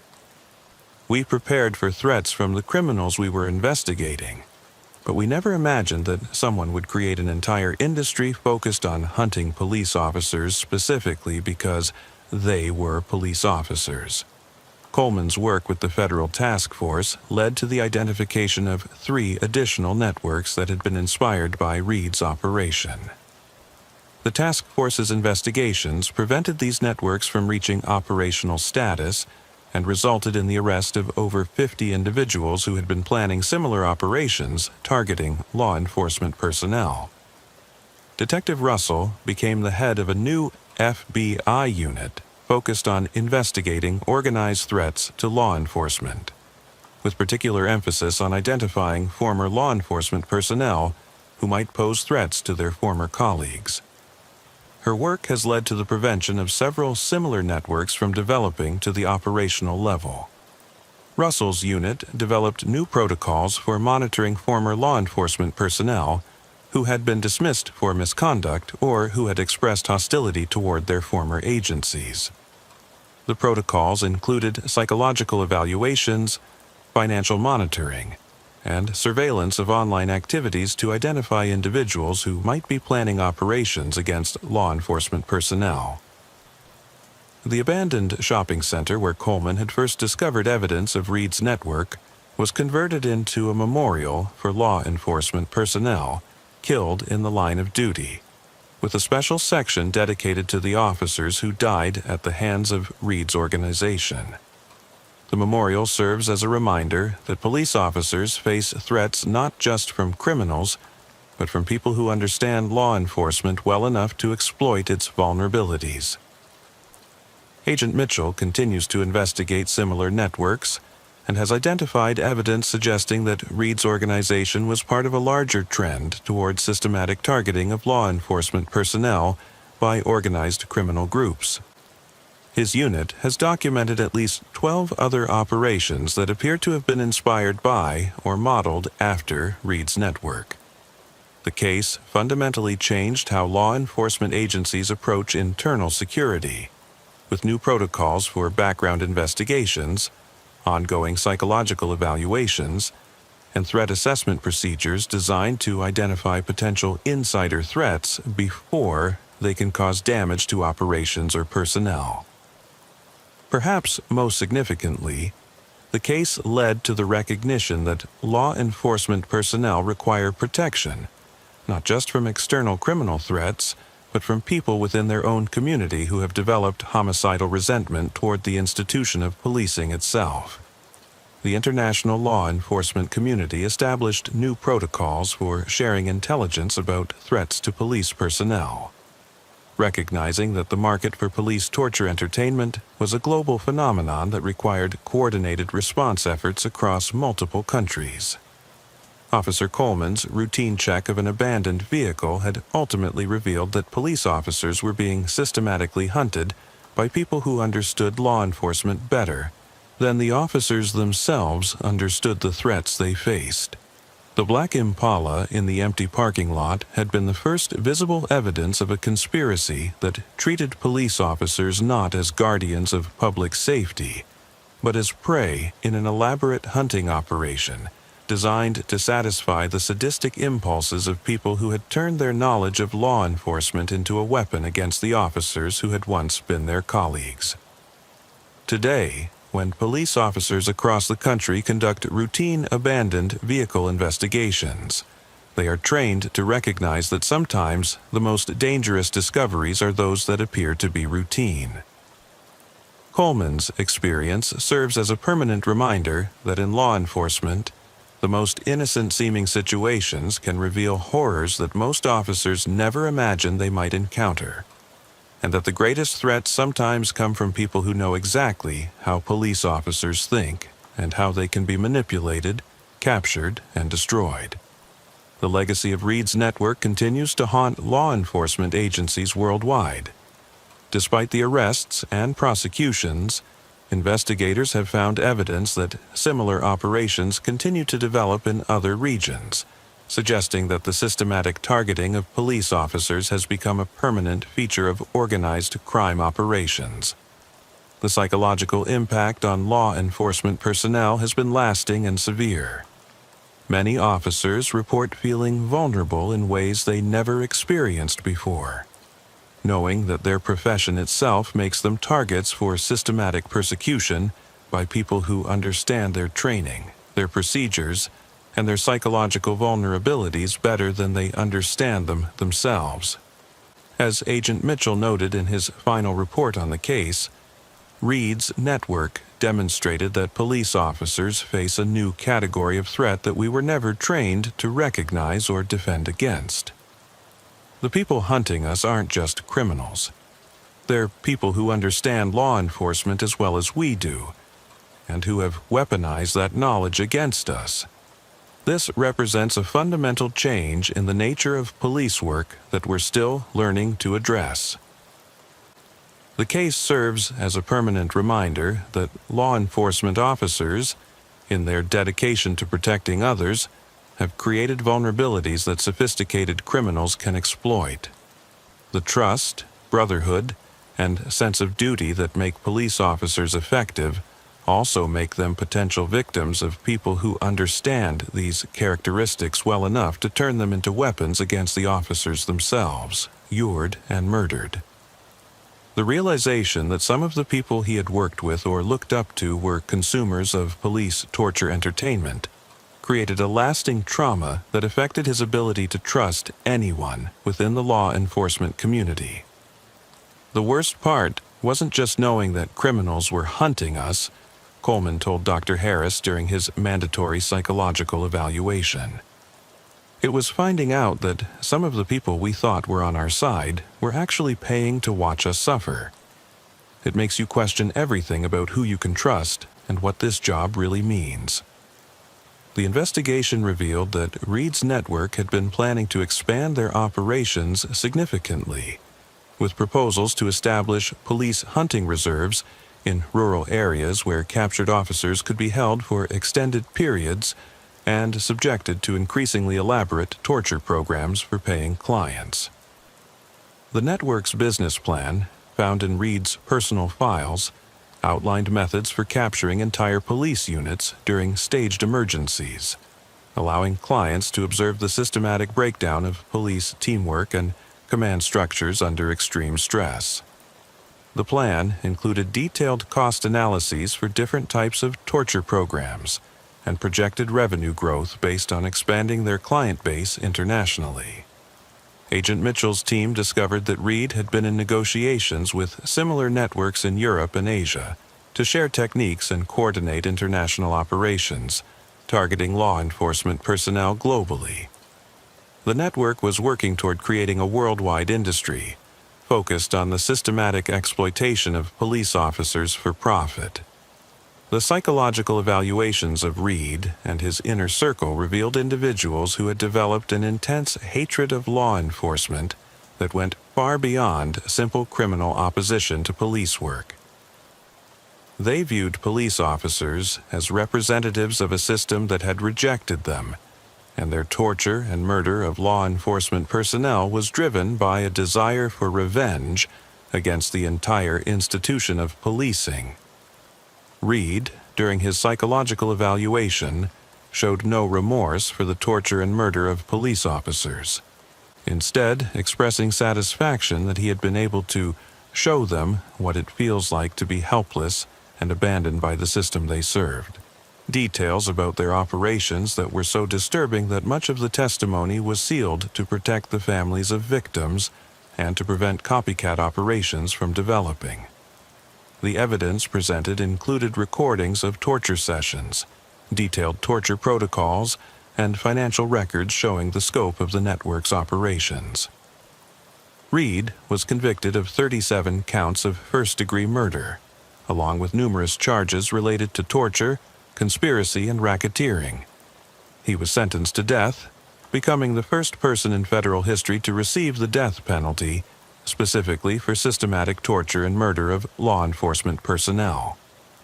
The other network members received sentences ranging from life imprisonment without parole to death, depending on their level of involvement in the torture and murder operations.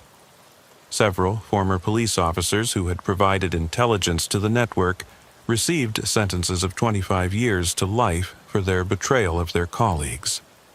Detective Reynolds, despite surviving his ordeal, was never able to return to law enforcement. The psychological trauma he had endured left him unable to function in any capacity that involved law enforcement work, and he required ongoing psychiatric treatment for severe post-traumatic stress disorder and survivors' guilt related to the officers who had died in captivity. Officer Coleman was promoted to detective and assigned to a new federal task force focused on investigating threats to law enforcement personnel. His discovery of Reed's network led to fundamental changes in how police departments approach officer safety and threat assessment. The Reed case taught us that we had been thinking about officer safety all wrong, Coleman explained to a congressional hearing on law enforcement security. We prepared for threats from the criminals we were investigating, but we never imagined that someone would create an entire industry focused on hunting police officers, specifically because they were police officers. Detective Russell became the head of a new FBI unit, focused on investigating organized threats to law enforcement, with particular emphasis on identifying former law enforcement personnel who might pose threats to their former colleagues. Her work has led to the prevention of several similar networks from developing to the operational level. The abandoned shopping center where Coleman had first discovered evidence of Reed's network was converted into a memorial for law enforcement personnel killed in the line of duty, with a special section dedicated to the officers who died at the hands of Reed's organization. The memorial serves as a reminder that police officers face threats not just from criminals, but from people who understand law enforcement well enough to exploit its vulnerabilities. Agent Mitchell continues to investigate similar networks and has identified evidence suggesting that Reed's organization was part of a larger trend toward systematic targeting of law enforcement personnel by organized criminal groups. His unit has documented at least 12 other operations that appear to have been inspired by or modeled after Reed's network. The case fundamentally changed how law enforcement agencies approach internal security, with new protocols for background investigations, ongoing psychological evaluations, and threat assessment procedures designed to identify potential insider threats before they can cause damage to operations or personnel. Perhaps most significantly, the case led to the recognition that law enforcement personnel require protection not just from external criminal threats, but from people within their own community who have developed homicidal resentment toward the institution of policing itself. Officer Coleman's routine check of an abandoned vehicle had ultimately revealed that police officers were being systematically hunted by people who understood law enforcement better than the officers themselves understood the threats they faced.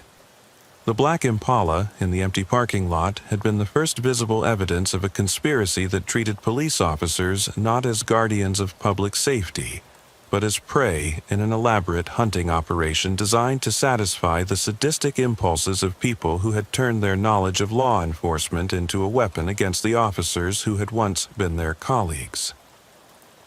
Today, when police officers across the country conduct routine abandoned vehicle investigations, they are trained to recognize that sometimes the most dangerous discoveries are those that appear to be routine.